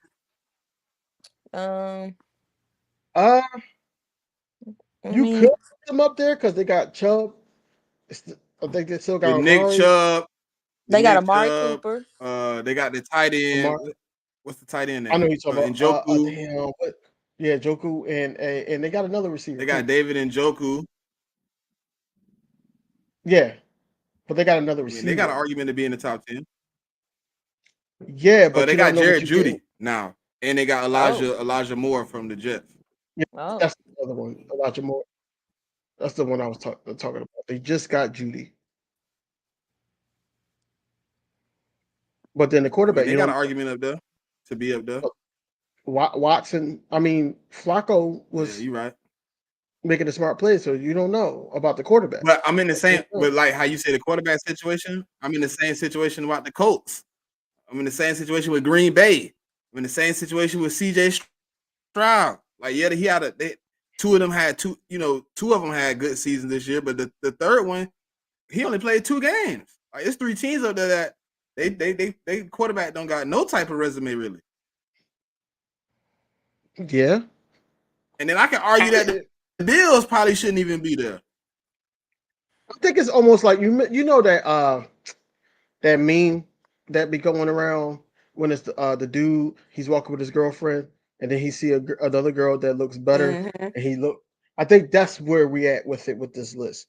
I think because Stroud had a good season, they love Josh Allen, so they're not going to keep him off the list. They love Joe Burrow, so they're not going to keep him off the list. Matthew Stafford, they like Cooper Kupp and Puka I don't got no Nacua. argument They against like Joe Burrow them. and his team. I mean, I ain't got no argument. I do. I do. They might be too high. I think they're too high, but I think they should be on the list. That's what I'm saying. They should be on the list, but they're too high. They should be on the list. What you think about the Rams, though? Do you think they're too high? I don't know why the Rams are on there, but admittedly, I don't watch enough Rams games, so I'm staying out of that one. But I don't get it. I think the Rams is too high. They're a 2-man offense. I mean, I don't understand it. It's 2-man offense. It's Puka and Cooper or bust. Mm-hmm. Yeah. They tight end all right, but he not top 15, top 20. But he all right. He can get you some plays. Who else was up there that I saw? I'm trying to think. Now the Chiefs. Let's talk about the Chiefs, right? Man. So the Chiefs got Patrick Mahomes, Travis Kelce, the running back dude that shows up in the playoffs for some reason. Like all season, he either hurt or he doesn't do much. But in the playoffs, he shows up every single time. You talking about that dude that run crazy, Pacheco? Pacheco, yeah, him. Yeah. Pacheco. Got him. Yeah. They got him. Who's their receivers? I think that was asked by Miss Ash. Yeah. They got Marquise Brown. They got Hollywood Brown. They got Xavier Worthy. And then a bunch of them. Oh, you talking about a bunch of the same guys that was dropping. I mean, they got the dude they drafted, Sky Moore.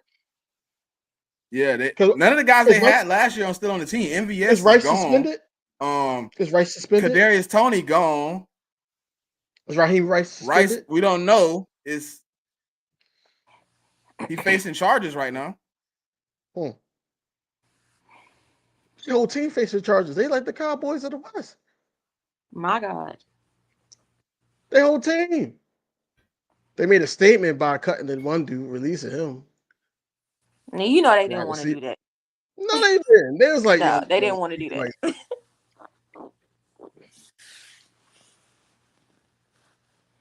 anyway, I don't care about the list. I mean, it's just stuff to talk about. It's working, but I care about that final list. Where we at the end of the season? I got a question. How do you feel about Jalen Hurts showing more of a leadership role this offseason to the younger guys? You mean as far as like the videos and pictures we've seen of him like working out with him and stuff? Yeah. I think it's good. Obviously, the more work he gets with them, the better. I never questioned his leadership. I questioned his leadership style, but never questioned his leadership ability or anything like that. So I like to see it. I like to see him getting work in with them. I just hope it continues throughout the season, and maybe it helps him mature to realize that all the guys don't operate like him. And so that stoic non-reaction, good or bad, is good in situations. I just hope he's learned from last season that, hey, sometimes I do need to crank it up a notch for my guys. But I love to see it. What I saw is that he was working out with who I didn't see out there because they did expand some of the pictures recently. Who I didn't see out there is Kenneth Gainwell, but I seen Will Shipley out there. I seen Anaya Smith out there, and I seen Paris Campbell out there, and I seen Johnny Wilson out there. It seemed like it's only the guys he don't got rapport with. DV, But what you have But why do mentioned. you think? But Because why he do had a you problem think with that? it. He had a problem with it last year when guys went down and other guys had to step in. He would resort to just throwing AJ Goddard or Smitty the ball, even though other players were wide open. He didn't have the comfortability to trust them in crunch situations. He trusted his guys. I think he's trying to Right. break himself out of it. Right. And I think that too. But I also believe that with this Kellen Moore offense, it's going to be geared not just to 1A or 1B. I feel like the tight end and that wide receiver 3, and this is why I've seen both of them out there. Both of those type of guys. I know, like I said, John Ross is going to make the roster, but he might be on the outside. But if both of them stay healthy, you might see a mix up in a wide receiver 3 with somebody, with John Ross just opening up the field to, for somebody else to make a play or for him to make a play. Because I'm pretty sure that he can catch the damn ball, not like Quez. But at the same time, I feel like that, he's building that rapport with Anaya Smith and Paris Campbell.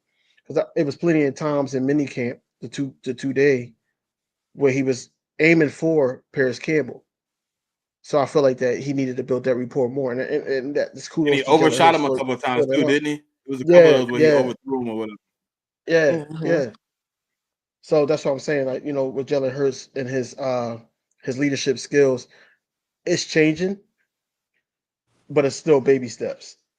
It's still baby steps, but it's still changing. We didn't see this many pictures and videos and everything like that. Him actually being a leader at the softball game, even though they were having fun, he was still being a leader out there. Um, we didn't see that in recent years from Jalen Hurts. I mean, So we've seen pictures before DV, right? But it's usually Jalen with Jalen and probably a quarterback coach. You don't really see him I've never seen him grab guys and be like, "Hey, look, we going down to UCF." It seemed like I don't know how he got access to the field, but I mean, they've been there for 2 weeks. They've been working together for 2 weeks. They've been using the stadium, so I don't know if he knows somebody or whatever. But when you a guy like that, you can get access to those things. But well, just to get all the young guys and be like, let's go to Orlando. We're going out here to work. We're gonna figure it out, man. So when we come back for training camp, we all on the same page. I'm on the same page with Devontae. I'm on the page with AJ. I don't need them here. I need y'all here. I can be more comfortable, and y'all can be more comfortable. Y'all know where I'm gonna be at. I want to know where y'all gonna be at. How you like the ball? You know what I mean? How you want to throw? How you want the position? You know what I'm saying? Things of that nature. I mean, I don't know how long they're gonna be here working together, but I like it. You know what I'm saying? Anything to make Jalen Hurts feel better as a quarterback, feel more comfortable in his position, then do it. If this is gonna make you feel better, if you have on a scramble drill rolling out, I don't need you doing what you did last year when Quez was in the back like this, and you said nah, and you squeeze it in double coverage, Devontae Smith. I need you to be comfortable putting that ball there. I need you to be comfortable to say he gonna catch it. This touchdown. You know what I'm saying? Things of that nature. I think that's what he's trying to get out of. So I kind of like it, man. I kind of like. I don't really care about the pitches. You know what I mean? I don't really care about the pitches, but just to know that they're together, they working, it looks good. Cause they played me with the first picture, DV. Remember I complained about it because they showed a little snippet, and it as looked I like it was said, just Will Shipley, Jalen Hurts, and Saquon. Then they showed the same they picture showed you. 2 hours later. Yeah, they You can showed tell you. it's the same They first picture, they and showed. now Paris Yeah, they Campbell is showed there. you. They showed you. They showed you the Then they Instagram extended story, again, and it and it Mm-hmm. to the thumbnail, then you see and Johnny then you see Wilson was. more. Right, right, right, right, right. I said, "Oh, you All right, I got manipulated another this question. picture. Okay, I get you. I got another question. I got Go another ahead." question for JB. Coming off of last season, knowing that we were ranked 8th, just off of top per talent in offense, and 27th in defense.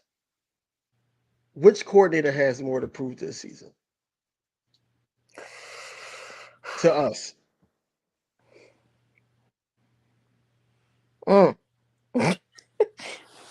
Woo, that's a hard Think question. about it. But think about it. 27th. We didn't like how the offense was running, but they still was ranked 8th. But we didn't like how that was running. But 27th on defense. I'm gonna say honestly, it's still the offense for me. And here's why.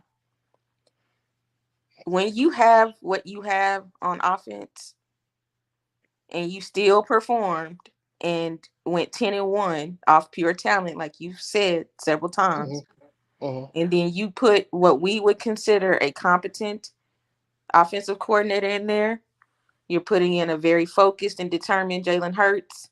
You've got a running back with something to really prove. You've got the aces we have. One, I don't even call them 1A and 1B. 1A and 1A on the outside. You got Dallas in the middle. You got that line we have. It's still the offense for me. It's going to have the most to prove because you have the most that you can get done. You have the most talent on the team. You have the most everything on the team, in my opinion. So yeah, majority Eagles fans is going to go with the offense because of that. You know, we have so much going on the offense, whereas though that how can you lose almost mentality? How can you lose with this offensive power in 1A like you said, Dallas Goedert, the offensive line, Saquon Barkley, and of course Jalen Hurts. But I say it's more so on. And I think that it's going to be reciprocated because the youngins got on the podium and basically was like, I like the way that Vic Fangio coach. I liked how Clint Hurt is on us for conditioning. I just want to see all this come together. We was god awful on the right side of the field with Trash Berry and Reed Blankenship last season. And they basically went and double dipped in the secondary in the draft. These young guys got to see the field some way, somehow. Then you got Isaiah Rodgers that's coming back.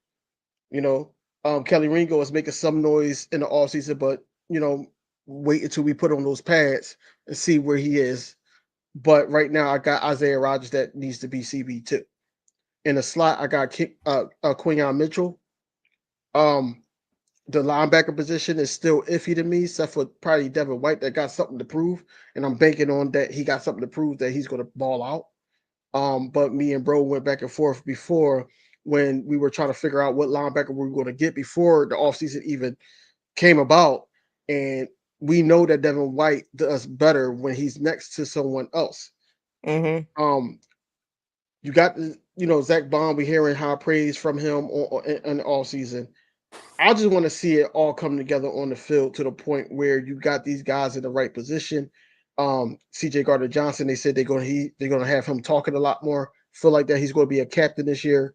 They're not trying to bench Reed Blankenship, so I don't even know what the talk was for Trash Berry and Avonte Maddox trying to go to the safety position if you're not going to start. So I'm saying that Vic Fangio got to put this whole thing together. He was a top 10 defense last year with the Miami Dolphins, who didn't like most of them didn't like him. But then again, think about it. The players at the Miami Dolphins, they was in Miami. They had a lot of distractions. Here is not that many distractions, unless you like Delalas, and Delalas is horrible. But I say that to say this. I think that I say that to say this. That Vic Bro, why you Fangio bring has up Delilah's, bro? That's the first name that came up. I wasn't even gonna say nothing. I was just like, listen, I could have said Purple Orchid, but I digress. So and Delilah's was the first thing they told me we weren't going. They were like, "Hey, bro, look, we going to a lot of places, but we ain't going to Delilah's." I was like, "What's Delilah's?" Nah, we leaving that off the list. All right, well, I say that to say I ain't never this. been, but Vic Fangio, yes, these guys is on board. You don't really hear no talk back or push back from any of the guys. They like how he coaching and everything like that. I feel like that he has to bring this all together. He has to make this gel together, but it's not just him. It's the positional coaches. So I feel like that the defense has to show up because yes, we went 10-1, and I keep saying it with this talent. If that offense is rocking, we got to keep getting that offense back the ball so we can put the games away. Or it's going to be times where the offense is not clicking. We need that defense with the Jalen Carters, the Jordan Davises, the Bryce Huffs that didn't really have that many snaps. Nolan Smith coming off a shoulder injury. We need them to gel well to the point where we get in stops and we are now a top 10 defense. With these guys, and then you still got Slay on the opposite side that's Asian, but he still got it. You got to make sure that he's still in the position that he want to be in. He actually was on Chris Long interview podcast. Basically, asked he said he asked Vic Fangio, "Am I playing zone or am I following their best receiver?" I feel like that when you give Slay something to do, I feel like Slay is like one of the best. But if you got him playing off the ball and all that, you could beat Slay. You can.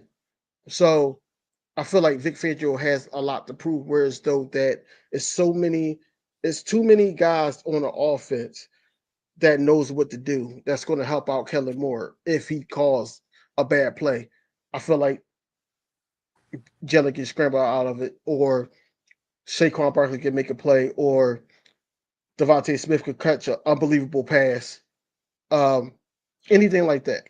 But I feel like that, I'm leaning towards more the defense because how young we got. And I want that to gel to the point where, we making stop step when we need it.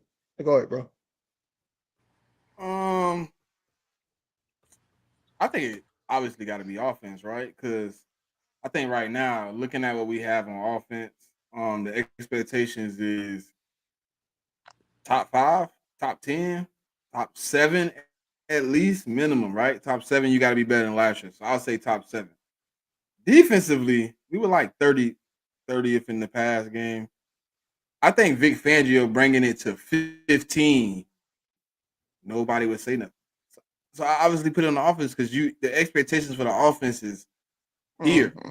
Like it's a consensus around the fan base is 30 points, 35 points a game right now. Like without us putting on pads and cleats, they're like, man, with 30 points a game is minimum. Like we should be doing that with our eyes closed. And it's like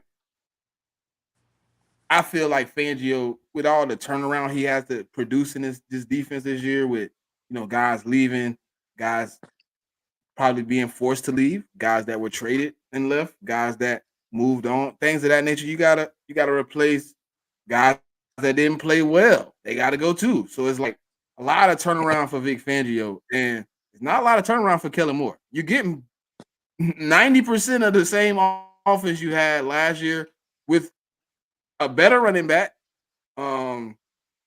possibly a better wide receiver 3. We don't know yet.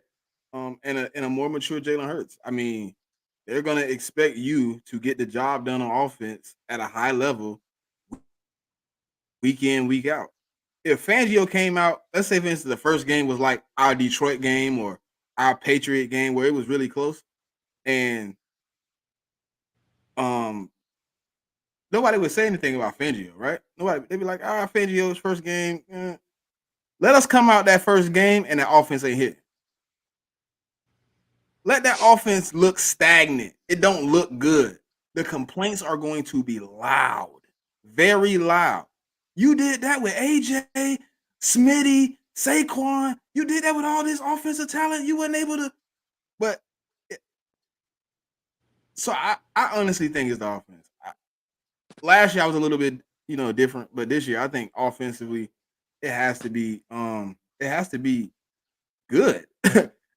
Almost great. Like I don't see how you can come in with all this talent, be experienced. Because I'm not asking a rookie to come in and put me in the top 5. I'm asking a guy with 5+ years of experience calling plays to come in, insert your offense, and be effective.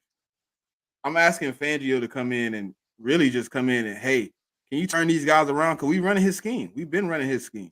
His scheme been here for 3 years. You know what I'm saying? We've been running that scheme in basis for 3 years. Fangio, if you could just move us up the ranks to 15 to 15, no, I say like 13 to 17, anywhere in that range, you won't hear nothing from Eagle fans. We won't complain. But that offense, let that offense be 15. Boy, they're gonna be Kellen Moore need to be fired. He need his job took. He ain't executing. Too much talent not to be in the top 10. It's gonna be bad, baby. It's gonna be bad. Gonna be real bad.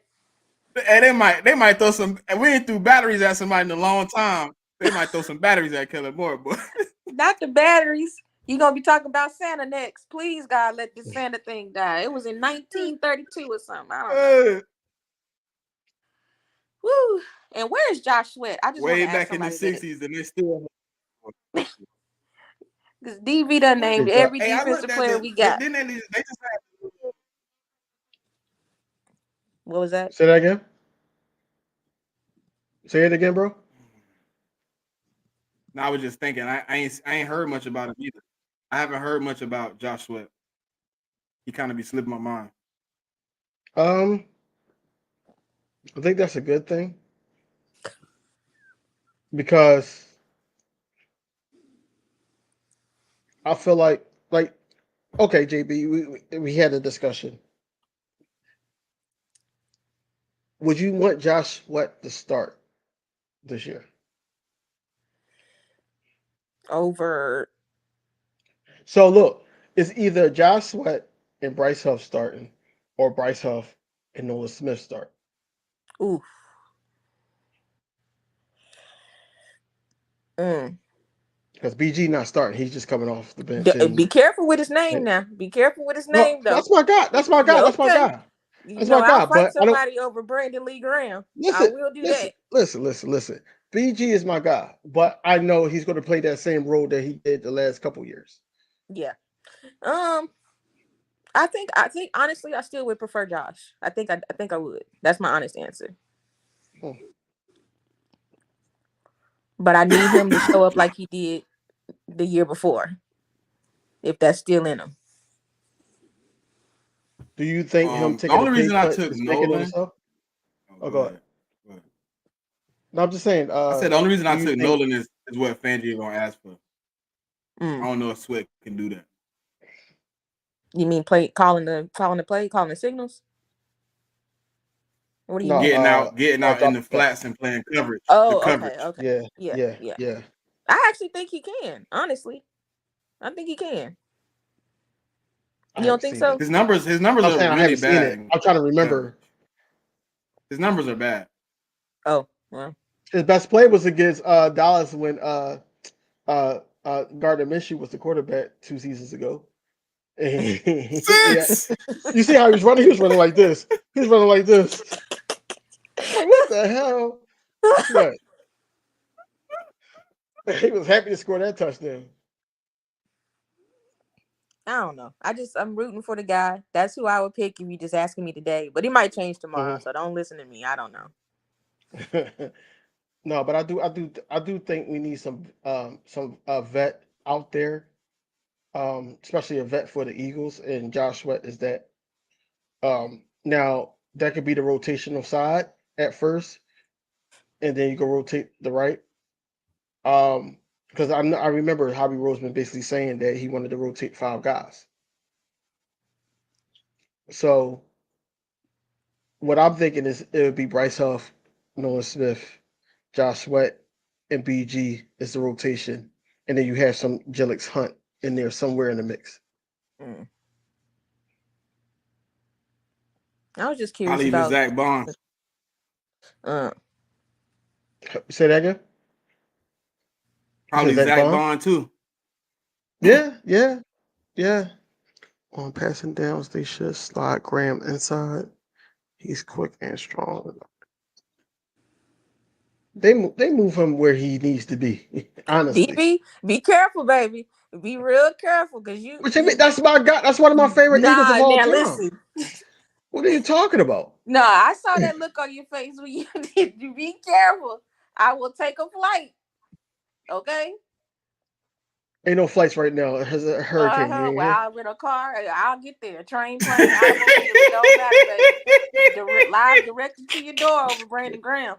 It's strong. No, that's my guy. Like that's my favorite. One of my favorite Eagles. Him, Malcolm Jenkins, of course. Brian Dawkins. You know, I'm all defense.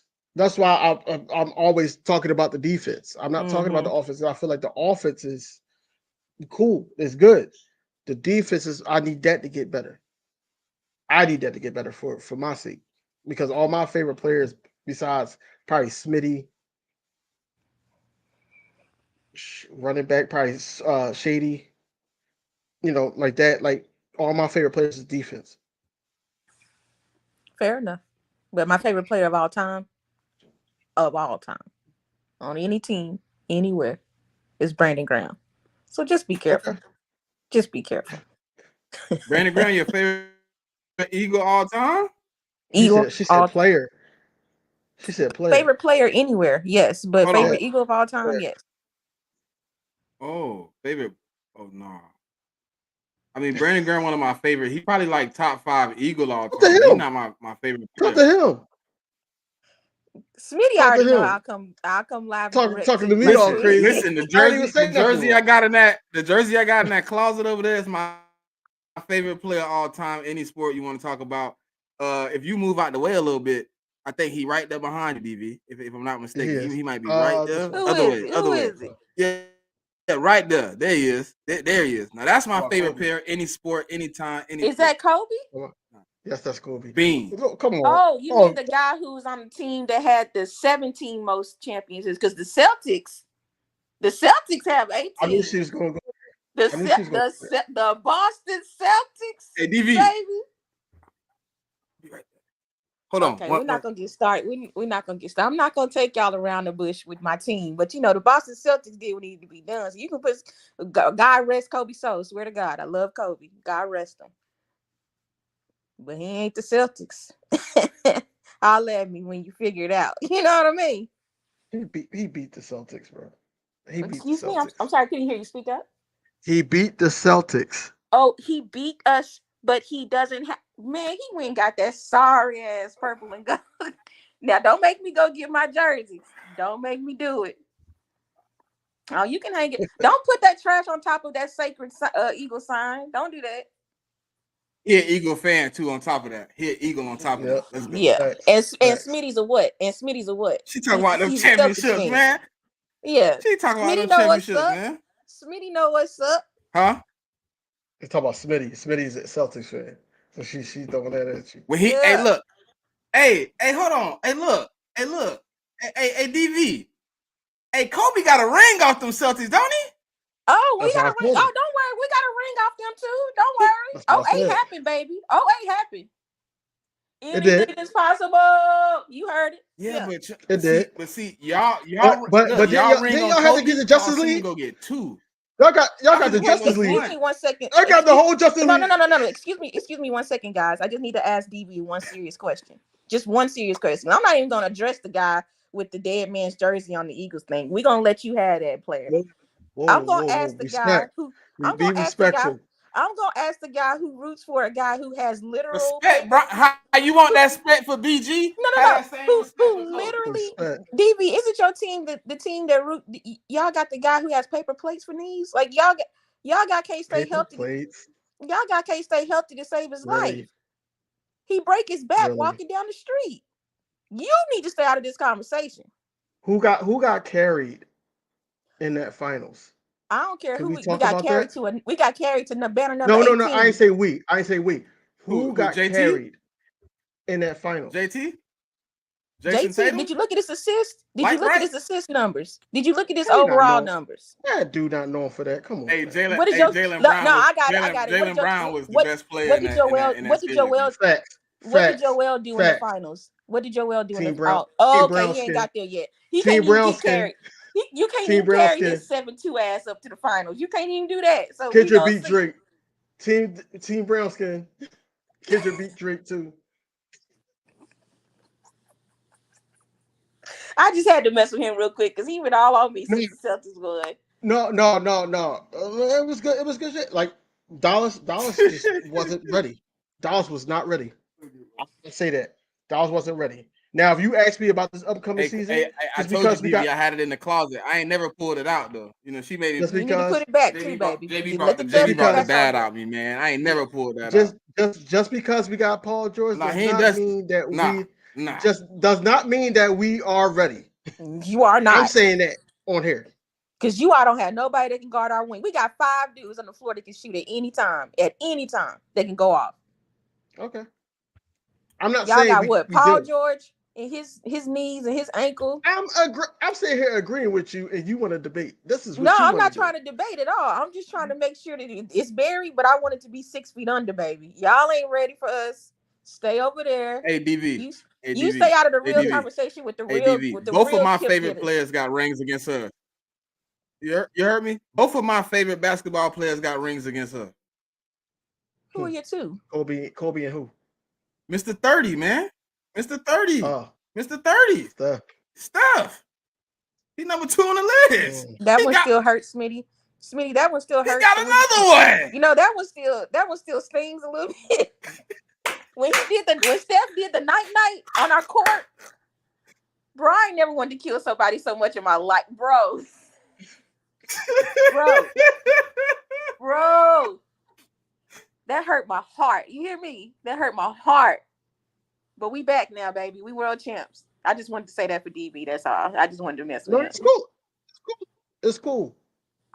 Watch this though. Watch this though. We gonna see y'all down the road. It ain't even us. That's not why I say watch this. Oh, what I don't think who we got on it. We got Eric Gordon. Eric Gordon. We only got really 3 players, and 2 Y'all of them got Eric can't stay Gordon? healthy. Yeah. Y'all got Eric Gordon? Yeah. That's a good pickup. That's a good pickup. No, it's not.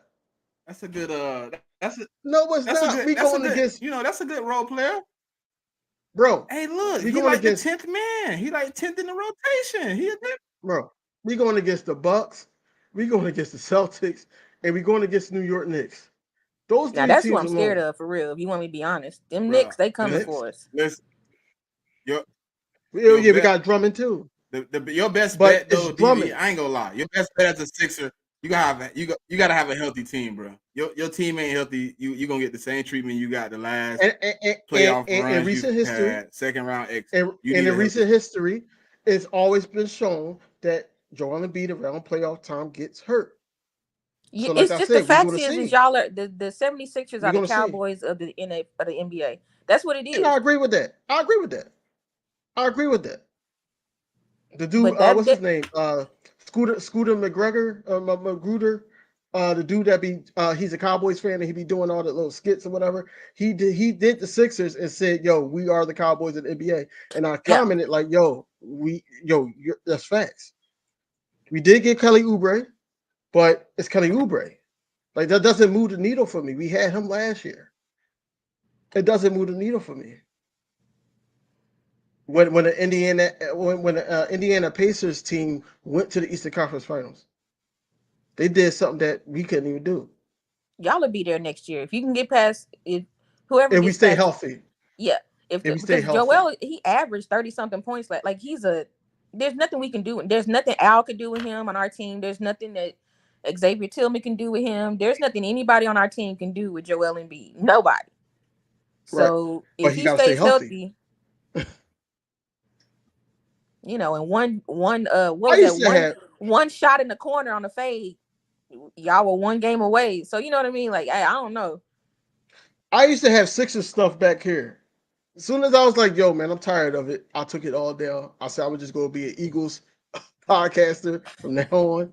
I have not messed with those Sixers, but I'm still a hardcore fan. It's just I know my team. I do. I just like to talk trash. At least you're realistic. Them Lakers fans, they think they finna win. They think they won something when they won that little in-season. DV, please explain to her what my situation is with the Lakers right now, so she can understand that I am not a Laker fan at this moment. Since LeBron James signed a contract to become an LA Laker, I will not cheer for the Lakers until he resigns, retires, or puts on another jersey. You don't fool with LeBron? Never have, and I never will. LeBron overrated to me. First off, when Carmelo and him came out, I was a Carmelo fan. Then they started trying to uplift LeBron and step on Kobe, and then he started chasing rings with all the greats. He started like the Celtics. Yes, they created a whatever you want to, but they were older. They didn't have like a long stretch that they was gonna run. They knew they had a limited amount of time to get it. He went and got guys that were still runner-up for MVPs, double a game guys. Like he went and got the best guys to get on the team to win championship. Like I didn't understand it. And then they try to justify like, oh well, Kobe should have won more. And it's like because Kobe didn't go get all the greats to come to LA to play with him, he's dwindled down because LeBron did it. And I just don't respect how he did it, how he got the game. You know what I'm saying? People are gonna put him as the greatest of all time. I just don't respect it. I respect this game. Respect this game. He played a good game. He got all the stats or whatever. But at the end of the day, to me, he don't play winning basketball, and he had to have other guys with dog in him to get these dubs he got. Like I always say about LeBron. LeBron's best year is that first year when he took this team to the championship against the Cleveland team in 2007. Because he basically did that. He did that. It was him, Valanciunas, and a dream. Like it was literally that. Right. Delonte West and who? Yeah. Right. But listen, somebody asked me this the other day, and we was having a conversation. I know this Eagles, right? But they were like, "What is LeBron without Ray Allen making that 3 against the Spurs?" Oof. Facts. He would have lost 2 back-to-back championships if it weren't for Ray Allen, because he had just lost the year before to the Dallas. And if Ray Allen don't make that, that's another loss in the finals. You down 2 championships. Now you 0-3. What was his legacy then? I think his legacy ain't what it is. He's a good stats guy. But I'm not a LeBron person. I've never been a LeBron person. For my money, Bubba Chuck is the GOAT, but I give it to Michael Jordan. And if I respect that too. What was that? So I respect that too. And if you're chasing, like to me, LeBron can't be the best if you're chasing the best. And he's always capitulated to, I'm chasing Jordan. Well, you can't possibly be the best if you're chasing that guy. So in the discussion to me. But I do think it's cool that he's playing with his son. I think that's dope. Yeah, I ain't dislike it, but we already knew it was going to happen. I knew it was going to happen already, though. Oh yeah, as soon as I seen they was talking about it, I was like, yeah, the Lakers gonna do it just to keep LeBron. They don't want to let. It would have been funny though if we drafted him one pick before. That would have been great. Like I would have loved to troll just to do that. We had the pick before. We should have did it just to mess with. No, I ain't want Brownie. LeBron would have been so mad. LeBron would have been so mad. No, but did you hear what Rich Paul was doing? Did you hear what Bronny did? He was. They all on some don't take Bronny because he gonna go to overseas. He gonna go overseas. That's crazy, bro. That's crazy. I guess you can write your own ticket when you're LeBron's son. I'm sorry, I hijacked the show. I just wanted to mess with DV real quick. No, you're good. He was on me the whole playoffs about my Celtics, man. And we finally did it. Yeah, y'all did. That's cute. That's cute. All right. That's cute. We gonna see what's cute in around May. We gonna see what's cute in April, buddy. That's what we gonna see. Yeah. Oh, of course we are. What else, bro? That's all I had, man. I think we covered the offseason as I wanted to do, the review of what happened, who's here. We pretty much talked about the draft picks in succession of that. We talked about both of the coordinators. We talked about the head coach. We talked about quarterback 1. I mean, we talked about the team in the totality. I mean, the only thing else I could ask JB right now is her to give me a record prediction. Is give you be the only thing I ask. A record prediction. Oh. All right. So I'm gonna give you as soon as you ask me that, I was gonna say 14 wins. 14-3. That's what I was going with. 14-3. As soon as you asked, so that's what I'm gonna say. Me and her in the same boat. I'm 14-3 right now too. I think you in the same boat too, DV. I thought we Who's all the 3 picked the losses same though? thing. Who's the 3 losses though? You know my 3 losses was wonky. I don't have the schedule in front of me, but I'm gonna say one of them is gonna be Dallas. Hold on. You said you need what? You need I need the schedule. One of them's for sure gonna be Dallas. That's just how we roll. It's how it's always been. I don't expect it to change. You know Schmitty got it for you. Appreciate it, Smitty. I'm gonna go. That I don't know, that Ravens one's a little skeptical. And then probably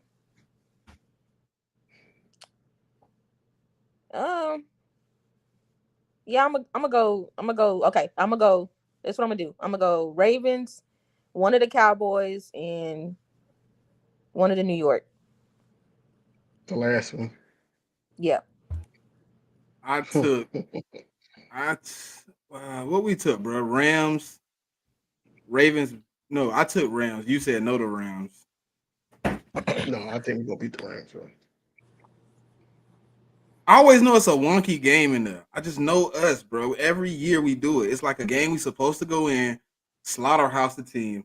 We end up fumbling on some. Last year was the Jets. The year before that, it was the Commanders. So I'm just looking for that wonky game in somewhere in the first half of the season, first 12 or so games that look like we should get the dub, but we're gonna lose. And I don't think it'll be the Commanders. Saquon don't lose to them. I mean, I could go with the same one she went with. I don't want to lose to the Ravens though. I've been waiting for this matchup for like 3 years. I kind of don't want to lose to the Ravens. I would prefer to beat. The thing is, I think we'll lose to the Ravens in the regular season, but I think we beat them in New Orleans, God willing. That's what I think.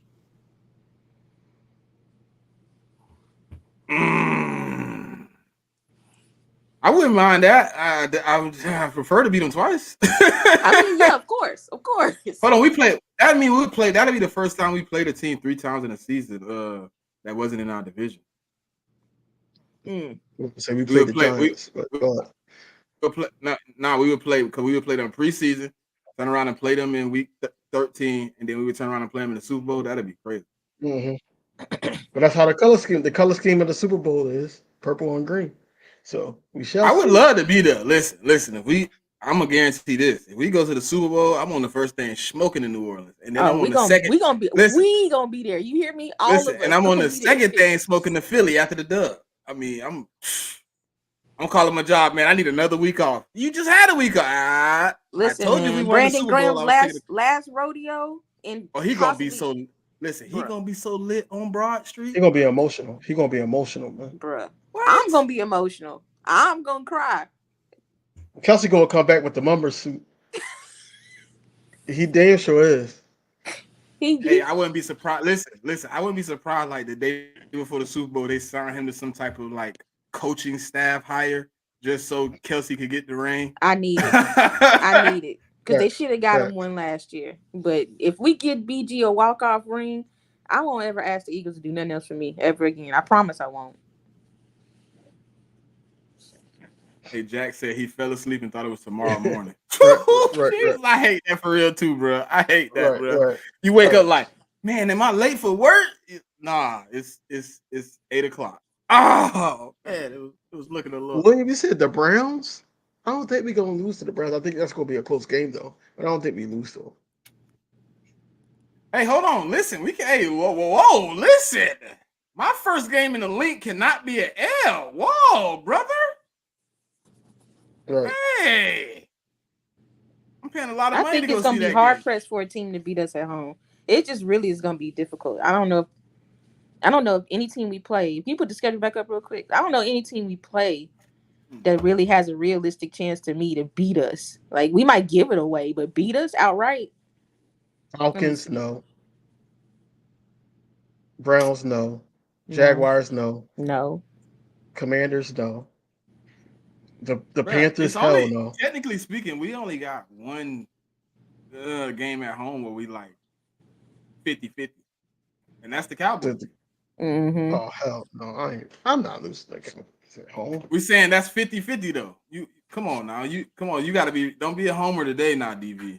Let's be realistic. That game plus the game on the 10th is 50-50. For some reason, I don't know what it is. We can be the better team by far against the Cowboys, and for some reason we can't sweep them. I'm telling you, it's something about it. I don't like it, but I think Jared Jones went to the voodoo doctor, man. I ain't gonna lie to you, man. He done paid somebody, man. He done paid somebody, man. It ain't no way, man. Bro, it's been times like the Gardner Minshew game should have been a sweep. Gardner Minshew put up 34 points. The most points put up on them all season, and you telling me we lose? Come on, brother. Voodoo. Yeah, it is. That's all it is. Black magic. The only thing I can think of. That man prayed for two things. That man prayed for two things in his life: to win one more Super Bowl after he fired Jimmy Johnson, and to never get swept by the Eagles after 2011. That boy prayed for two things in his life, and both of them coming true. Hey, what? But yeah, I don't think anybody's gonna really beat us at home. Like, we might give it away, like you said, that Cowboys game, or just a fluky random. We should beat you by 1 million. So really, I don't know. I really do think we could go 14-3 for real. It's fans that's trying to make me believe in something different. I said, boy, listen, I've never been that delusional in my life. I'm not going out there and putting those numbers together and saying we doing that. It's just not. You'll never hear Smitty say that in real time. Never. Smitty will never put the 17 with the donut at the end and say I'm realistic about that. Now, if it happened, Smitty would be the happiest man on earth. But I ain't gonna never say it. And guess what? When they come around and be like, "Did you believe it happened?" No, no, I didn't. I'm glad it did, but I didn't. I didn't see it coming. I mean, we do got a team that could beat any team any given Sunday, but it's football, man. Injuries, coaching blunders, mistakes happen. It just happens.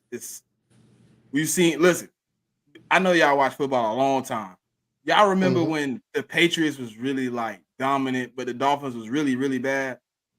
And every year they would go to Miami and lose on some weird junk. Yeah. And it was just like, I remember that. Why they always lose to them?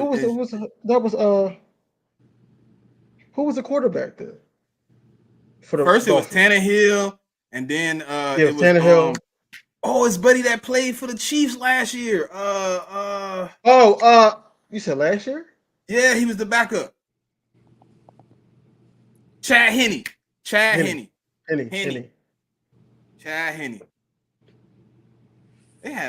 That's another team, boy. Listen, God, I thank you for being an Eagle fan, because I have not went through the carousel of dirty quarterbacks. Thank God. I don't like number 5 that much, but he wasn't as bad as a lot of these teams have went through. Thank you. Don't listen. This would be a whole nother hour if we get started on Donovan. So we're just gonna end this here. Yeah. No, listen. I don't even want to go down that, because then they're gonna be like, "How he an Eagle fan?" Dedicated to Dirty Don. That's what we need. Drunk calls me a super. But man, we had 2 hours and 24 minutes, man. So anything for the people before we get out of here, DV? Love, piece of hair grease, y'all. No, but go Birds, man. Go Birds. That's all I got. Yeah, man. It's always flag goes fly, man. It's always go Birds. We appreciate y'all for popping out every Wednesday, man. Kicking it with me and my guy, man. And whoever we bring on the show, man, they always come entertain. They come give y'all some good knowledge. JB, she back for the second time. We appreciate her for coming out. If y'all haven't followed her on Twitter, it's Black. I can't remember. Black 99 Jack. Yeah. Yeah, there it is. I was finna say Black Jack, and then I was just gonna leave the 99 out, but I knew it was numbers.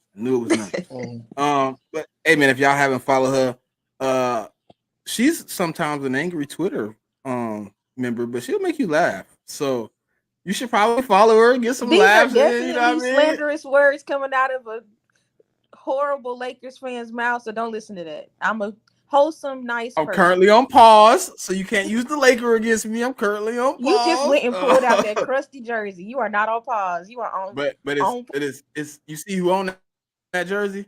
You see who own that jersey, right? All right. He only played. Guess what? You know what? The thing, you know the thing about me and a LeBron fan that's funny, JB. I only can pull out one jersey. They got to pull out multiple. They got to pull out Cleveland, Miami, Laker. You know what I'm saying? They got to go in there and pull out a few on. All right. Me We're personally, I just got. We're not doing this again. I just got Thanks for having me, guys. I appreciate it. Yeah, man. But you know what I'm saying? It's love, peace. It's hair grease. Until next time, man. Y'all know what it is. Yo, what's going on, everybody, man? It's your boy King DV, and I'm with my co-host Liddy. What's going on, bro? Man, it's love, man. Time for A.J. Brown. Michael Carter II. They don't know Jalen Hurts like we know Jalen Hurts. They was hanging on to Jalen Hurts. Until next time, man, y'all know what it is.